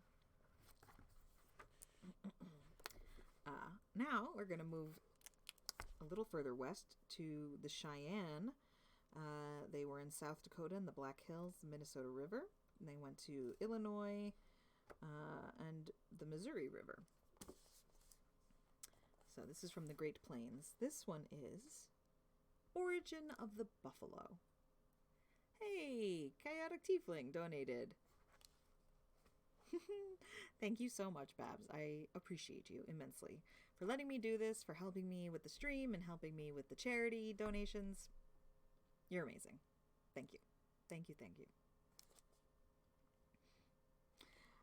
All right, so this is the origin of the buffalo from the Cheyenne tribe. Long ago, a tribe of Cheyenne hunters lived at the head of a rushing stream, which eventually emptied into a large cave. Because of the great need for new food supply for his people, the chief called a council meeting. "We should explore the large cave," he told his people. "How many brave hunters will offer to go on this adventure? Of course, it may be very dangerous, but we have brave hunters." No one responded to the chief's request. Finally, one young brave painted himself for hunting and stepped forth, replying to the chief, "I will go and sacrifice myself for our people." He arrived at the cave, and to his surprise, First Brave found two other Cheyenne hunters near the opening, where the stream rushed underground. "Are they here to taunt me?" First Brave wondered. "Will they only pretend to jump when I do?" But the other two braves assured him they would go. "No, you are mistaken about us. We really do want to enter the cave with you," they said. First Brave then joined hands with them, and together they jumped into the huge opening of the cave. Because of the darkness, it took some time for their eyes to adjust. They then discovered what looked like a door. First Brave knocked, but there was no response. He knocked again, louder. "What do you want, my brave ones?" asked an old Indian grandmother as she opened her door. Why are there so many grandmothers just hanging out in weird spots for young Indians to meet? This is silly. Granny, what are you doing? So many old grannies just hanging around, waiting to give quests. I think that's what I'll do when I'm an old granny. Just hang around to give people quests. Life goals. "What do you want, my brave ones?" asked an old Indian grandmother as she opened her door. "Grandmother, we are searching for a new food supply for our tribe," First Brave replied. "Our people never seem to have enough food to eat."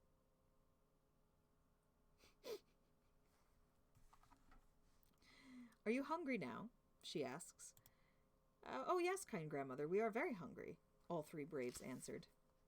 The old grandmother opened her door wide, inviting the young braves to enter. "Look out there," she pointed for them to look through her window.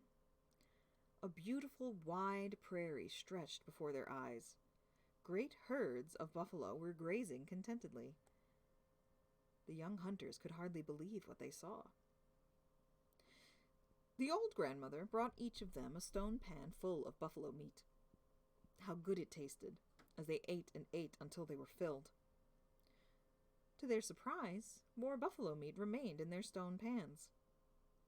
"I want you to take your stone pans of buffalo meat back to your people at your camp," said the grandmother. "Tell them that soon I will send some live buffalo." "Thank you, thank you, thank you, kind grandmother," said the 3 young Cheyenne braves. And they always want to feed you, yes, of course. When the young hunters returned to their tribe with the gifts of buffalo meat, their people rejoiced over the new good food. The entire tribe ate heartily from the old grandmother's 3 magic pans and were grateful. When the Cheyennes waked at dawn the next day, herds of buffalo had mysteriously appeared, surrounding their village. They were truly thankful to the old Indian grandmother and to the sky spirits for their good fortune.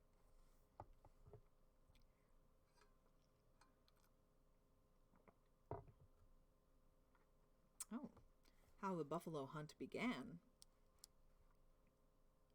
The buffalo formerly ate men. The magpie and the hawk were on the side of the people, for neither ate the other or the people. These 2 birds flew away from a council between animals and men. They determined that a race would be held, the winners to eat the losers. Of course, the course was long, around a mountain. The swiftest buffalo was a cow called Naka, Swifthead. She believed she would win and entered the race. On the other hand, the people were afraid of the long distance. They were trying to get medicine to prevent fatigue. All the birds and animals painted themselves for the race, and since that time they have all been brightly colored. Even the water turtle put red paint around his eyes. The magpie painted himself white on head, shoulders, and tail.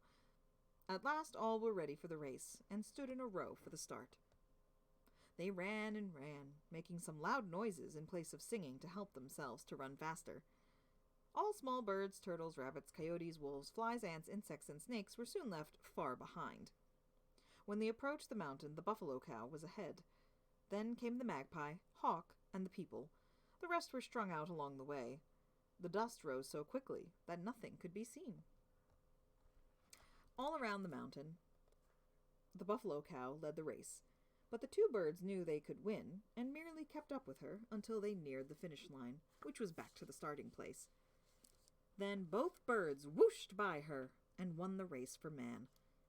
As they flew the course, they had seen fallen animals and birds all over the place who had run themselves to death, turning the ground and rocks red from the blood.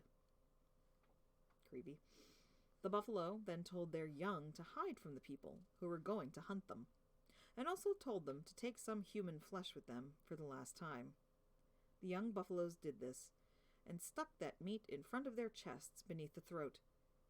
Therefore, the people do not eat that part of the buffalo, saying it is part human flesh. From that day forward, the Cheyennes began to hunt buffalo. Since all the friendly animals and birds were on the people's side, they are not eaten by people, but they do wear and use their beautiful feathers for ornaments. Another version adds that when Coyote, who was on the side of buffalo, finished the race, the magpie, who had even beaten the hawk, said to Coyote, "We will not eat you, but only use your skin."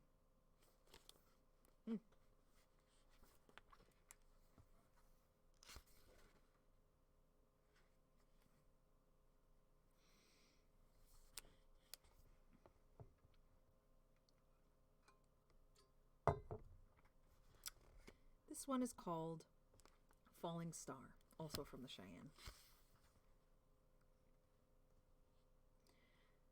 One day, in the long ago, 2 young Indian girls were lying on the grass outside their teepee on a warm summer evening. They were looking up into the sky, describing star pictures formed by their imaginations. "That is a pretty star. I like that one," said first girl.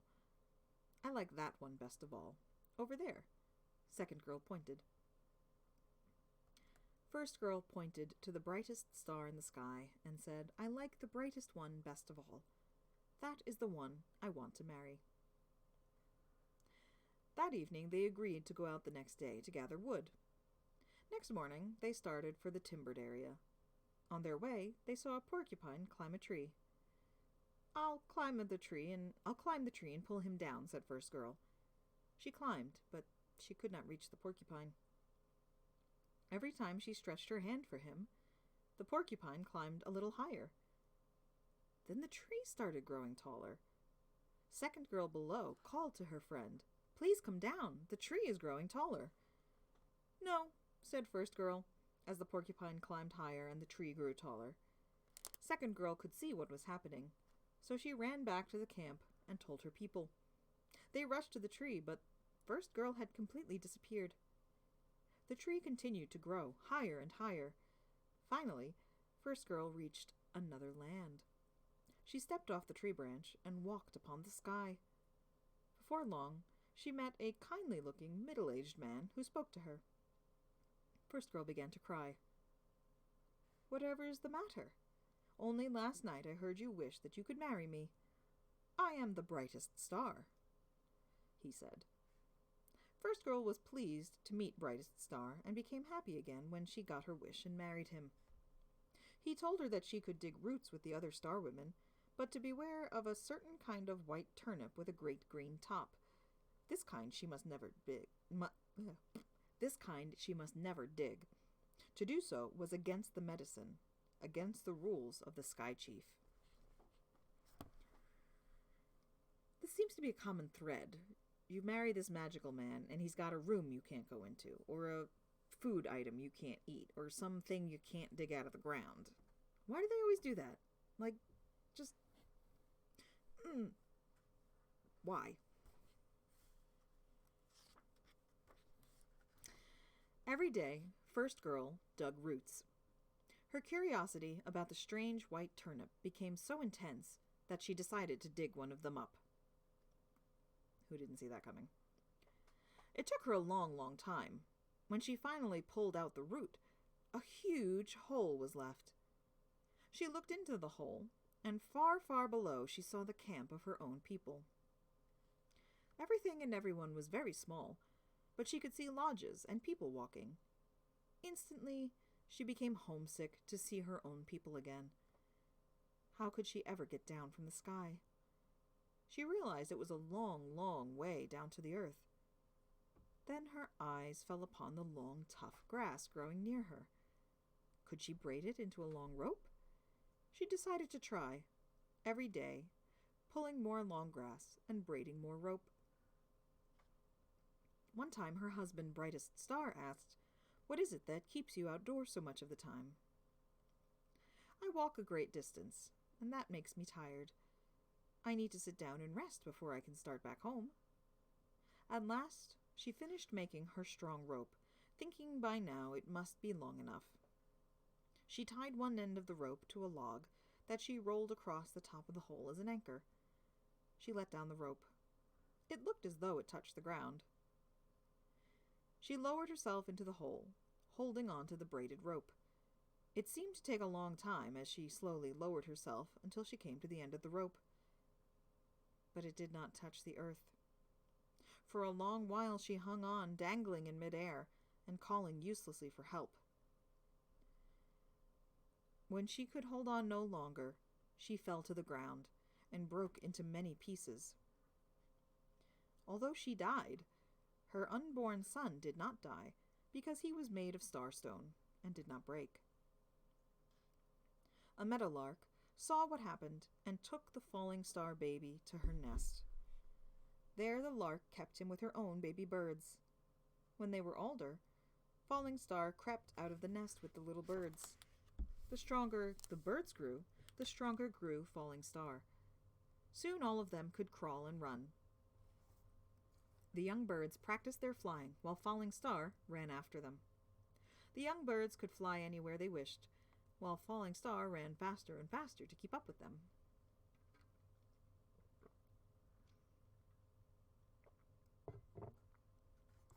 "Son, you had better go home to your own people," said Mother Meadowlark. "It is time for us to fly south for the winter. Before long, the weather here will be very cold." "Mother Meadowlark," asked Falling Star, "why do you want me to leave you? I want to go with you." "No, son," she replied. "You must go home now." "I will go if Father Meadowlark will make me a bow and some arrows." Father Meadowlark made a bow and pulled some of his own quills to feather the arrows. He made 4 arrows and a bow for Falling Star. Then he started Falling Star in the right direction towards his home, downstream. Falling Star traveled a long time before he reached the camp of his people.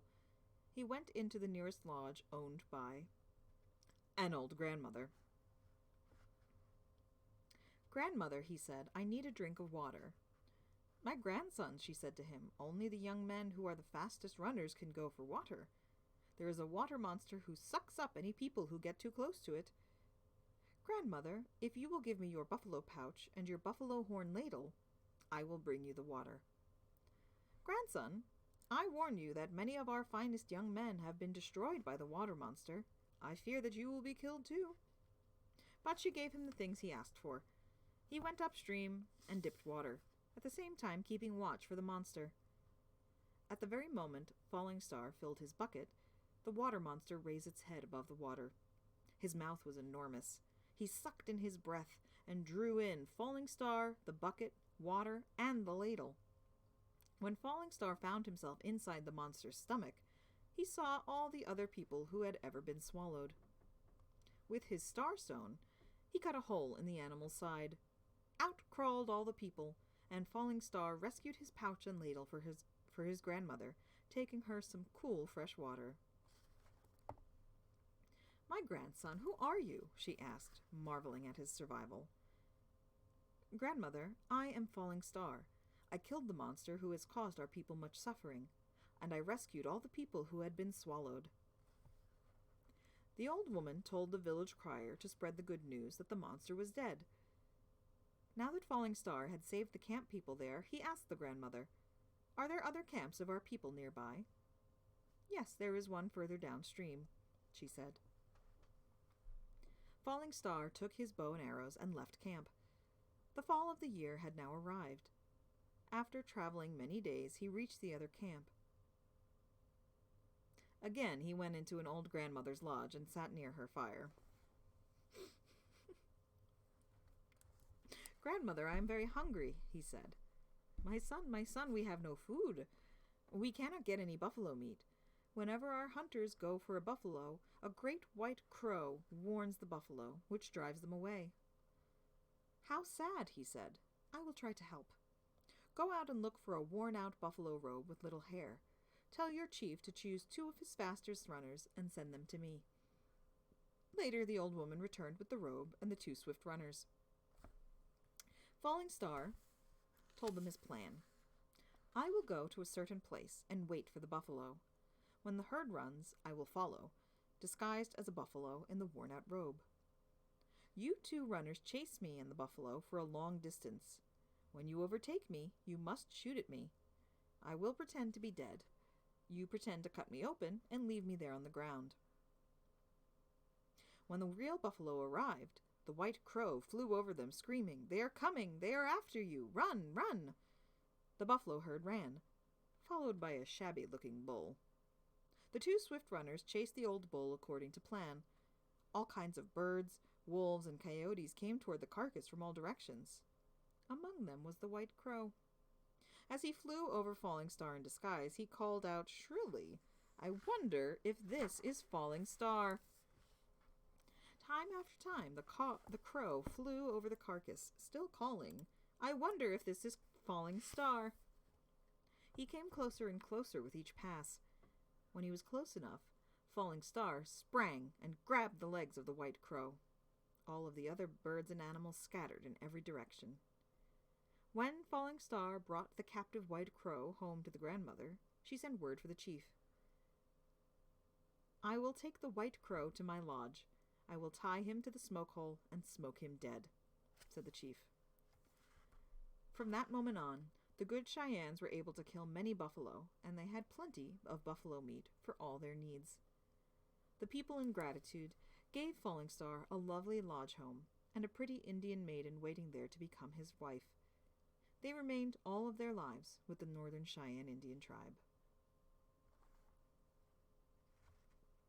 You just give somebody a girl? Oof.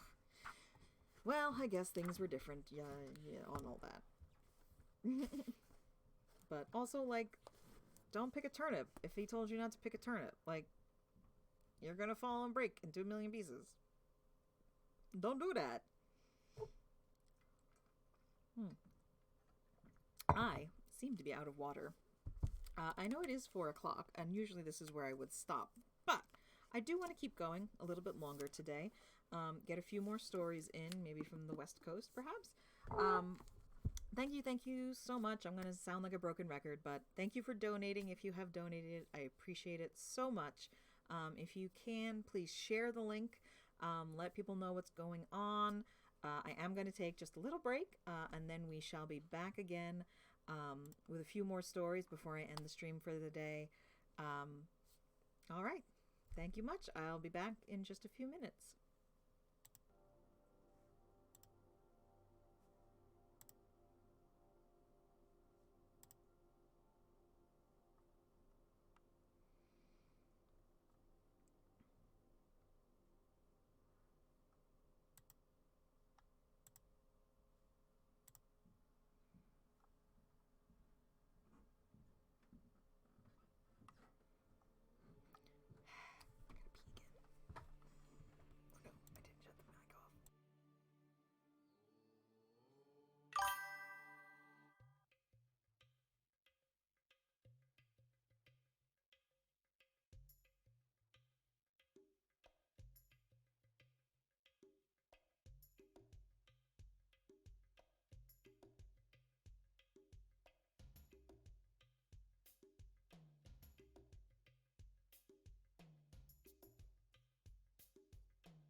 I have been talking and talking and talking and didn't have my dang mic on.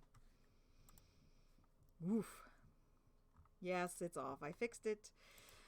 Oh, what a goober. All right, anyway, to reiterate what I just said, blah, blah, blah, thank you for being here. Donate, please share the link. And if you donate $10 or more, you can get the story of your choice moved to the top of the list for our audience request stream, which is happening on December 12th. Yes, I'm not going to go through all of it again. That would just be silly. But anyway, here we are back. We have moved east from Maine. Don't you roll your eyes at me. We have moved east from Maine and are traveling now into Montana, which is where the Hidatsa tribe is. They are related to the Crow Indians. And this is called the Sun Dance from the Hidatsa tribe of the Great Plains. For many moons, this particular dancer had dreamed of the chief's daughter becoming his wife. He had a vision of himself performing the sun dance in supplication for his secret wish. The vision prompted him to call his tribe together for a sun dance. Then the dancer went to a high place alone, declaring to the sun god, "In the coming summer I shall build your lodge. I shall stand in the holy place. I shall kill buffalo and take the hides for you. I shall dance for you to be worthy of my beloved, that I may have her for my wife. I shall dance for you so that I may have visions to help protect me from my enemies, so that my people may grow strong, so that no disease may come, so that the buffalo will be plentiful, so there will be an abundance of rain throughout the year." The young dancer called upon his mother and his grandmother, saying, "Please tell all of your relatives that I shall perform the sun dance." They spread the news, and the tribal men gathered buffalo hides.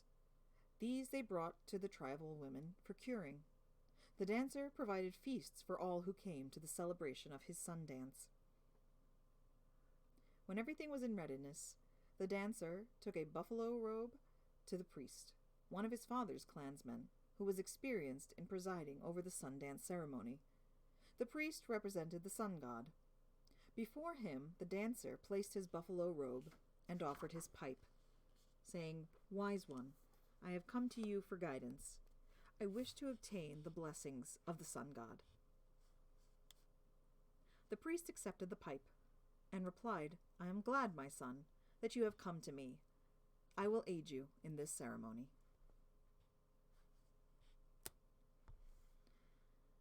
When the public announcement was made that the sun dance was to be given, the clansmen of the dancer's father asked for a scalp and left hand taken from an The clansmen of the dancer's father asked for a scalp and left hand taken from an enemy.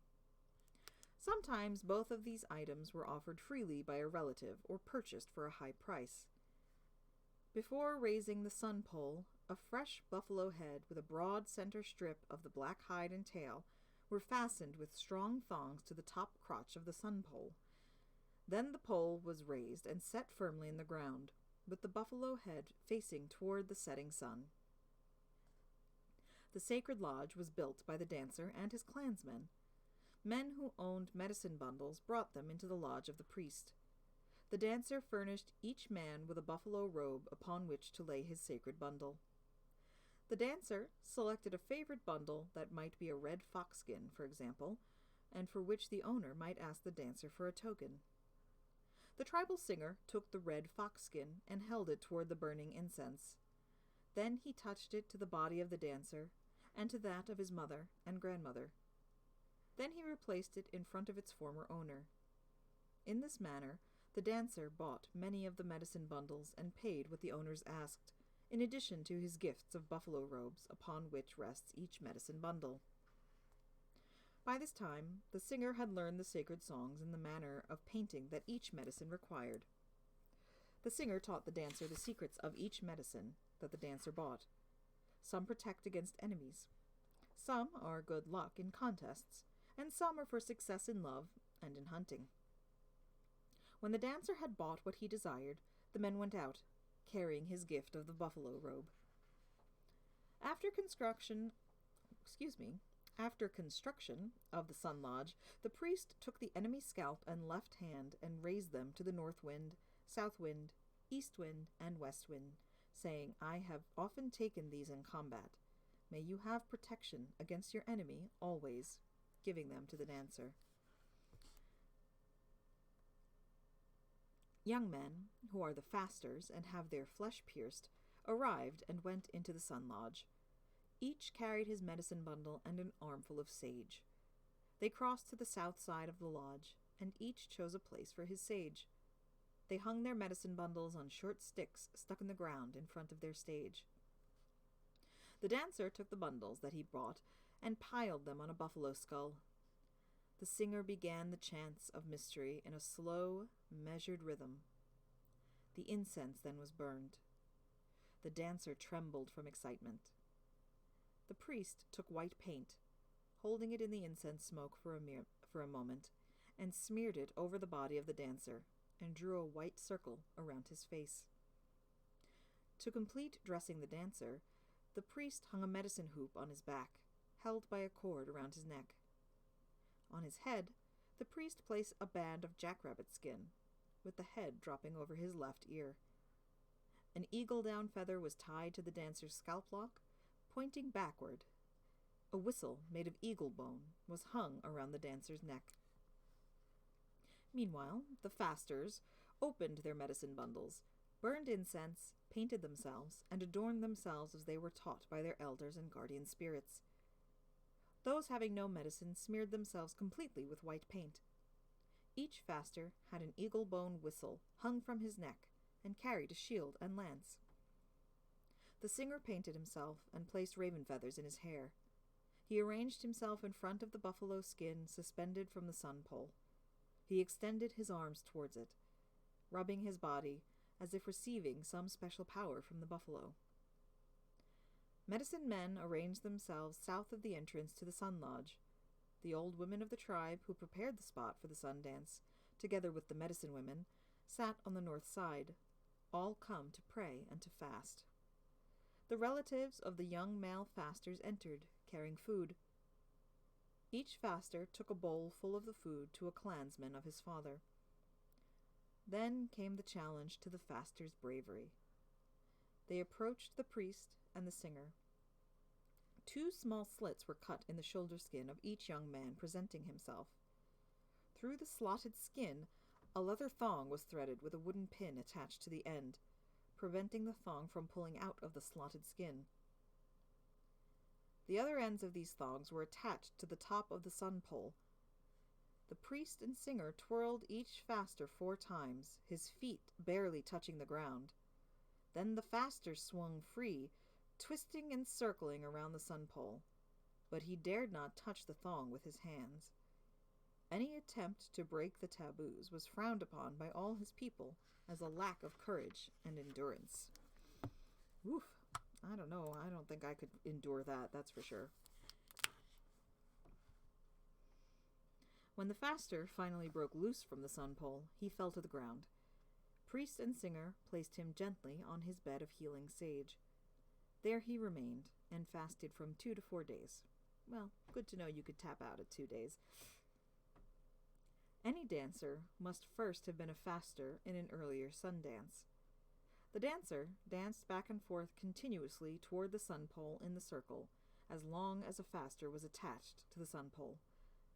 The dancer sprang from the ground with his legs rigid and his feet together, his eyes fixed upon the buffalo head, and blew his eagle-bone whistle in rhythm with the beating drum. The dancer's mind was intent upon his desire to win his secret wish, the chief's daughter, and to become a strong leader of his tribe. During his dance, he prayed silently for those visions. He continued his dance until he fell from exhaustion. There he stayed until his visions appeared, or until the 4th day of the fast, if necessary. The young fasters lay upon their beds of sage. They have dreams and visions, which they related to the priest. If they were sufficient, the faster left the sun lodge, because his supplications were answered by the sun god. Near the doorway, the medicine men still fasted and sought visions. some of the younger boys of the tribe dragged buffalo heads through the village for fun.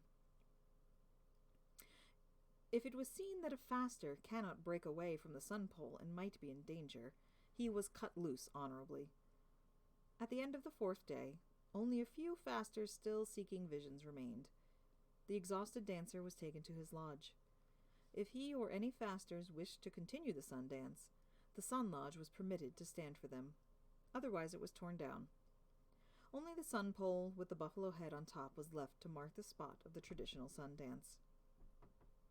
The dancer and all of the fasters recovered honorably from their sacred experience. In due time, the chief of the Hidatsa tribe declared that the dancer had won his daughter in marriage. The dancer went to the high ground, and in gratitude prayed and praised the sun god for the many blessings bestowed upon him and his beloved wife, and upon his tribe. I like that one. It's kind of neat to hear the rituals kind of laid out step by step, almost. But I mean, that's what people do. They pray and ask for things they want, and hopefully they get them.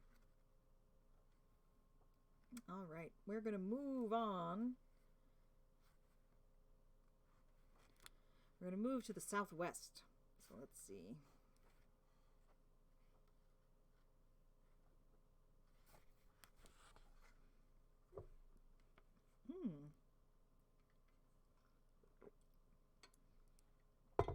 Here's another dance.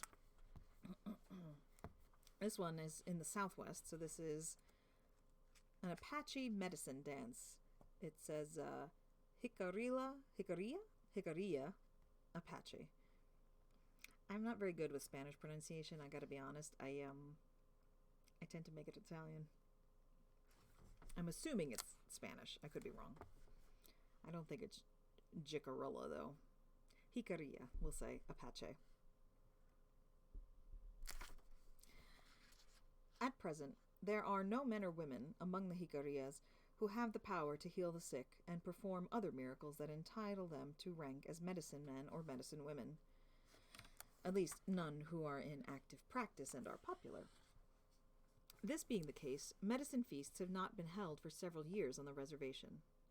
But in August and September 1898, 2 such feasts were conducted by the old Apache woman Sotli, who now lives in Pueblo of San Ildefonso. There we go. Sotli made the journey of nearly 100 miles to the Hikarias on a burro. She was delayed for some time on the way by the high waters of Chama Creek, so rumors of her arrival were repeatedly spread for some weeks before she actually appeared. For festive dances, the U.S. Indian agent or his representative, the clerk at Dulce, issue extra rations of beef and flour, and the Indians themselves buy all the supplies from the traders that their scanty funds will permit. Edible supplies do not keep well in Indian camps, and successive postponements threaten to terminate a feast without adequate provisions. But fortunately, Sotli arrived in time. The preliminary arrangements were made by Satel, the husband of the invalid Kesnos Unda, in whose behalf the ceremonies were to be performed. Satel presented Sotli with a pipe of ancient pattern, a short cylinder of clay, a few eagle feathers, and a new basket as well. As the Hikaria Apaches live in scattered teepees and cabins about the reservation, there is no specified place, such as the plaza of a Pueblo tribe, where religious ceremonies are performed. Sotli chose a spot on La Jara Canyon, where Satel and his friends built a medicine lodge with an enclosure surrounded by a pine brush fence. The lodge was begun on the morning of August 22nd, and the fence was completed by noonday. The builders were served food by the women of Satel's family. At noon of the 22nd, the first day, about a dozen of the older men gathered in the medicine lodge. According to Gunsi, these men were selected by Sotli because of their ability in outlining the dry paintings, which they made in the lodge under her direction. No one but Apaches are admitted to the medicine lodge, so I have depended upon the account of it given by Gunsi in the following description. The ground was cleared at the back of the lodge, Between the fire and the western wall, over a space of about 6 feet in diameter, and covered with a layer of clean gray sand.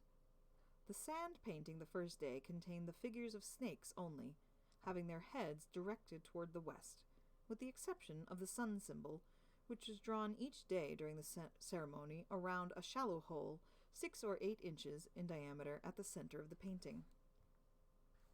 The sun was represented by a ring of white sand around the margin of the hole. Next came a circle of black, and then a ring of red with white rays. After the painting had been completed, the invalid woman, in an ordinary gown not especially prepared for the occasion, entered the enclosure, laid aside her blanket, and passed into the lodge, on the floor of which 4 bear tracks had been made, leading to the dry painting. The patient stepped upon the footprints in going to the sand painting, on which she spread pollen from a cattail flag and sacred meal. She then sat down upon the painting, facing the east. Songs were sung, and prayers were offered to the sun, after which the women brought food from the camps into the enclosure.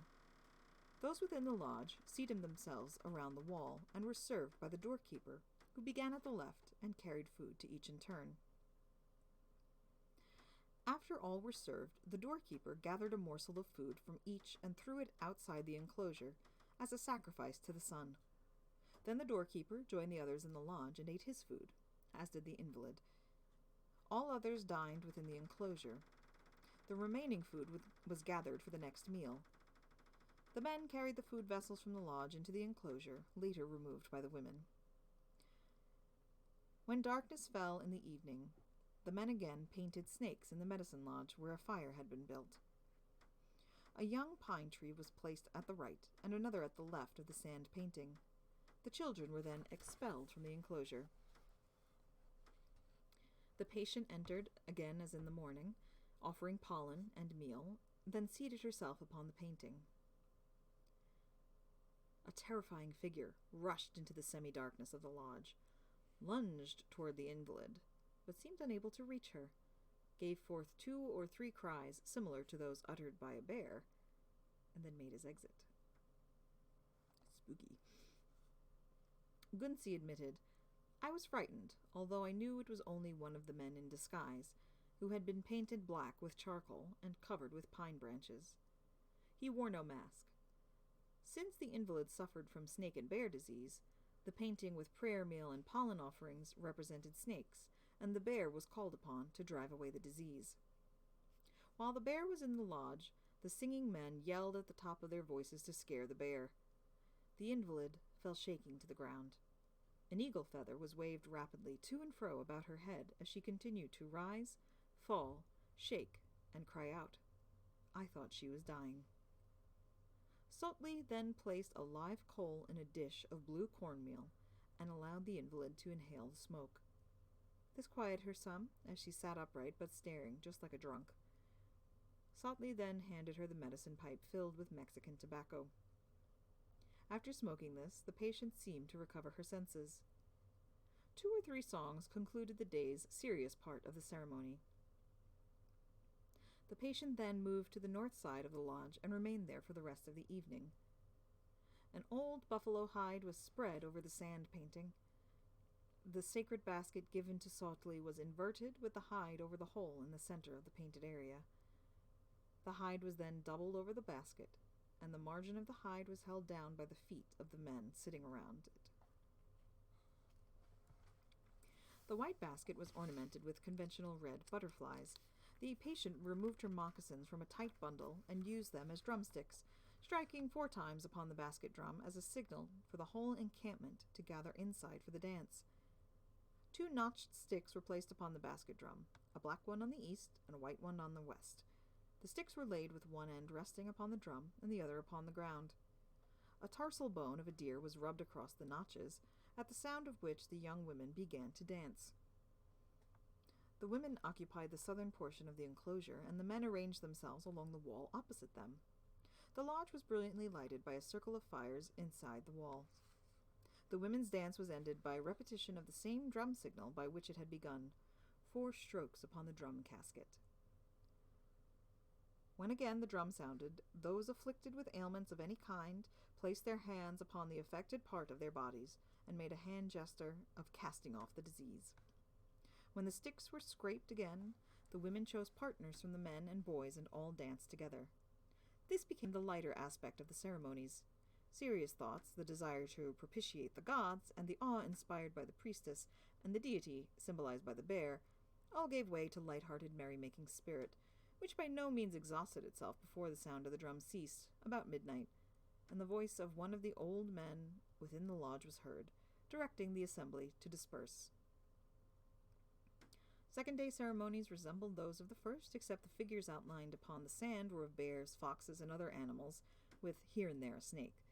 The same patient was not induced into trance, nor was the general ceremony of casting off diseases performed. The third day differed only in the character of the sand painting.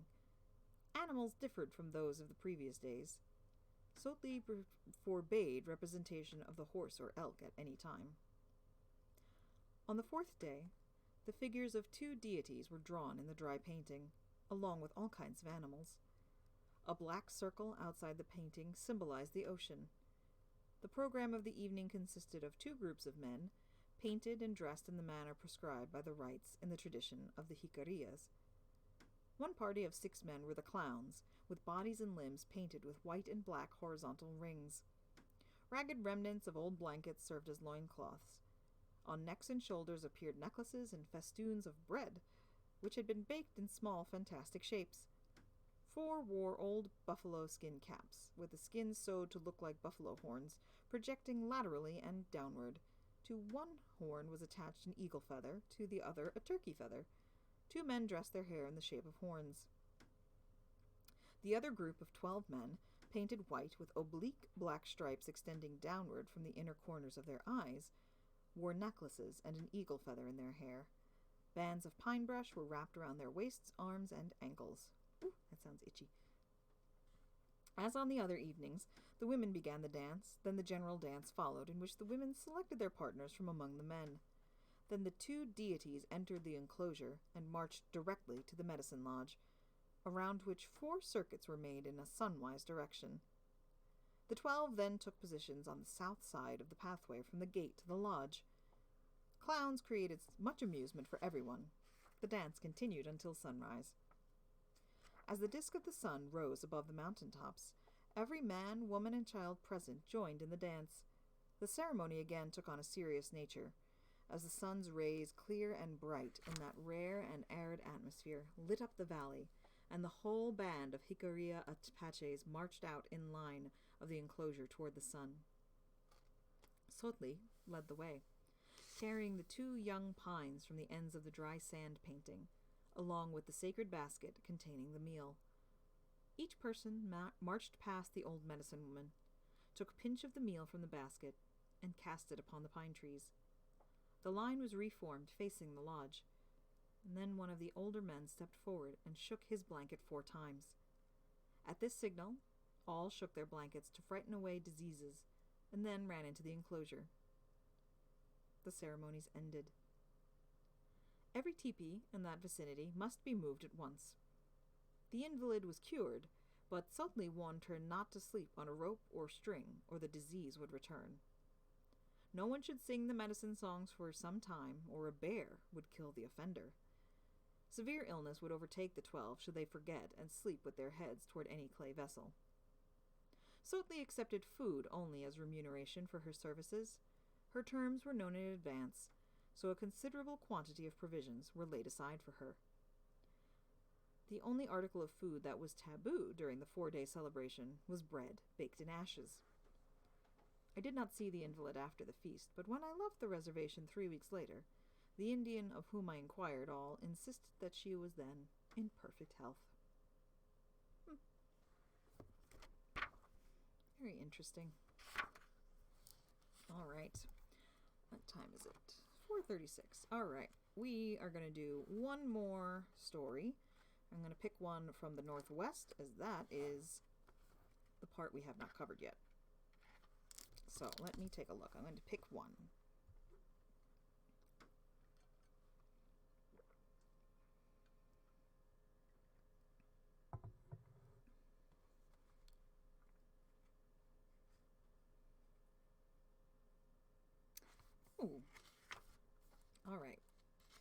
we're going to go to page 8.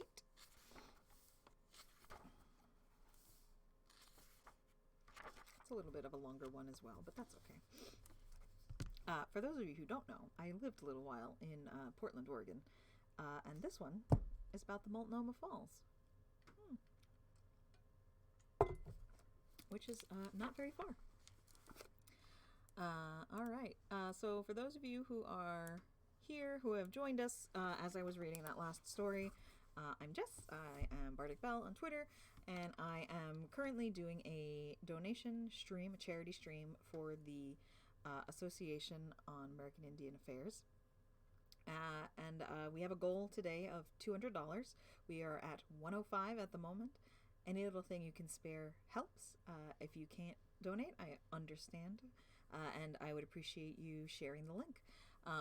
Facebook, Twitter, whatever you got. I will post the link once more. Oh, that's not how you spell donate. There we go. Donate. And I'll post that link and you can click on it, follow it, share it with people. Anything you can donate, again, much appreciated. If you do donate $10 or more, you can request I almost said a song. We're not doing karaoke. You can send a request for a story to be read on December 12th, which is the audience request, and we'll bump it up to the top of the line. Very exciting. But I do have one more story for you guys. This is from the Northwest. This is the Wasco tribe, and it's called Coyote and Multnomah Falls. So this should be very exciting. So it says here, there's a little note.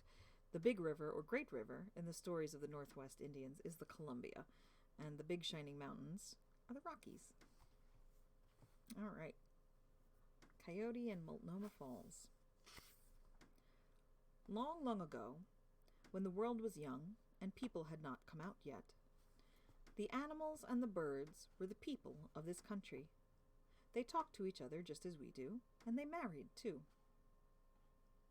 Coyote was the most powerful of the animal people, for he had been given special power by the spirit chief. For one thing, he changed the course of Big River, leaving dry falls behind. In some stories he was an animal, in others he was a man, sometimes a handsome young man. In that long ago time before this time, when all the people and all the animals spoke the same language, Coyote made one of his frequent trips along Great River. He stopped when he came to the place where the water flowed under the great bridge that joined the mountains on one side of the river with the mountains on the other. There, he changed himself into a handsome young hunter. When traveling up the river the last time, he had seen a beautiful girl in a village not far from the bridge. He made up his mind that he would ask the girl's father if he might have her for his wife. The girl's father was a chief. When the handsome young man went to the chief's lodge, he carried with him a choice gift for the father in return for his daughter. The gift was a pile of the hides and furs of many animals, as many skins as Coyote could carry. He made the gift large and handsome because he had learned that the man who would become the husband of the girl would one day become the chief of the tribe. The chief knew nothing about the young man, except that he seemed to be a great hunter. The gift was pleasing in the father's eyes, but he wanted his daughter to be pleased. "She is my only daughter," the chief said to the young hunter, "and she is very dear to my heart. I shall not be like other fathers and trade her for a pile of furs. You will have to win the heart of my daughter, for I want her to be happy." Good on you, Dad. We appreciate that. So Coyote came to the chief's lodge every day, bringing with him some small gift that he thought would please the girl. But he never seemed to bring the right thing. She would shyly accept his gift, and then run away to the place where the women sat in the sun doing their work with deerskins, or to the place where the children were playing games. Every day, Coyote became more eager to win the beautiful girl. He thought and thought about what gifts to take her. "Perhaps the prettiest flower hidden in the forest," he said to himself one day, "will be the gift that will make her want to marry me."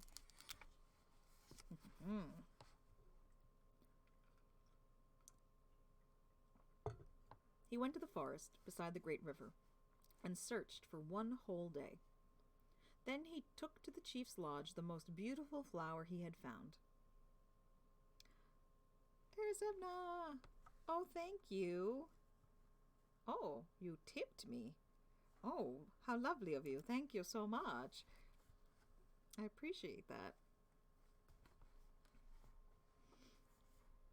I am reading a story from the Wasco tribe called Coyote and the Multnomah Falls.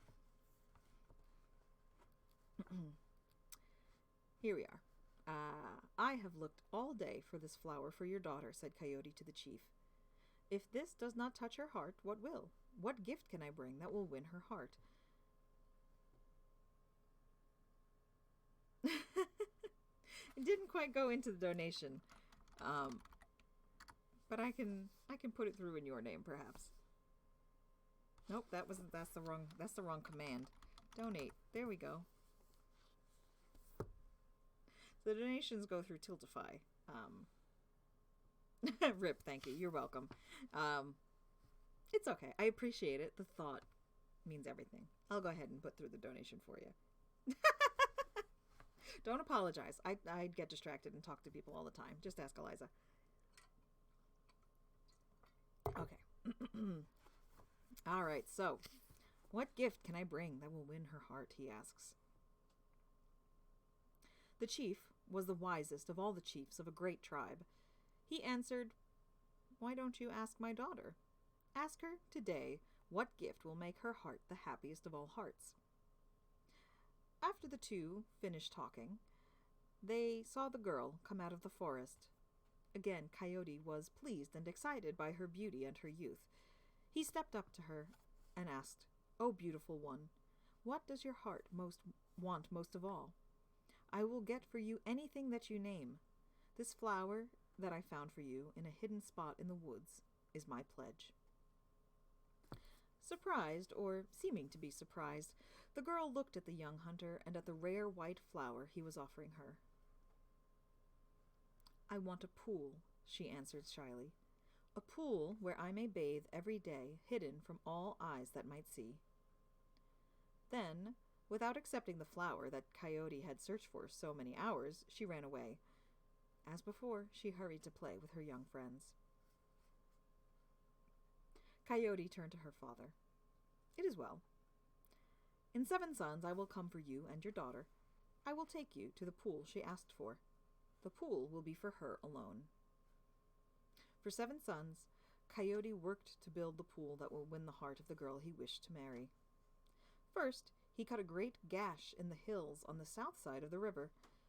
Then he lined that gash with trees and shrubs and ferns to the very top of a high wall that looked toward the river. Then he went to the bottom of the rock wall and slanted it back a long way, far enough to hollow out a wide pool. He climbed up the wall again and went far back into the hills. There he made a stream come out of the earth, and he sent it down the big gash he had made to fall over the slanting rock wall. From the edge of that wall the water dropped with spray and mist, and so the water made at the bottom a big screen that hid the pool from all eyes. When he had finished his work, Coyote went to the village to invite the chief and his daughter to see what he had made. When they had admired the new waterfall, he showed them the pool that lay behind it and the spray. He watched the eyes of the girl. She looked with smiling eyes, first at the pool and the waterfall in front of it, and then at the young hunter who had made them for her. He could see that she was pleased. He could see that at last he had won her heart. She told her father that she was willing to become the wife of the young hunter. In that long ago time before this, here we are again. In that long ago time before this time, 2 old grandmothers sat all day on top of the highest mountains. One sat on top of the highest mountain north of the great river. The other sat on the highest mountain south of it. When the one on the north side talked, she could be heard eastward as far as the big shining mountains, westward as far as the big water where the sun hides every night, and northward to the top of the world. The grandmother on the south side of the river could also be heard as far west as the big water and as far south as anyone lived. The two old women saw everything that was done, and every day they told all the people on both sides of the river. Now they saw the chief's daughter go every morning to bathe in the pool, and they saw Coyote wait for her outside the screen of waterfall and spray.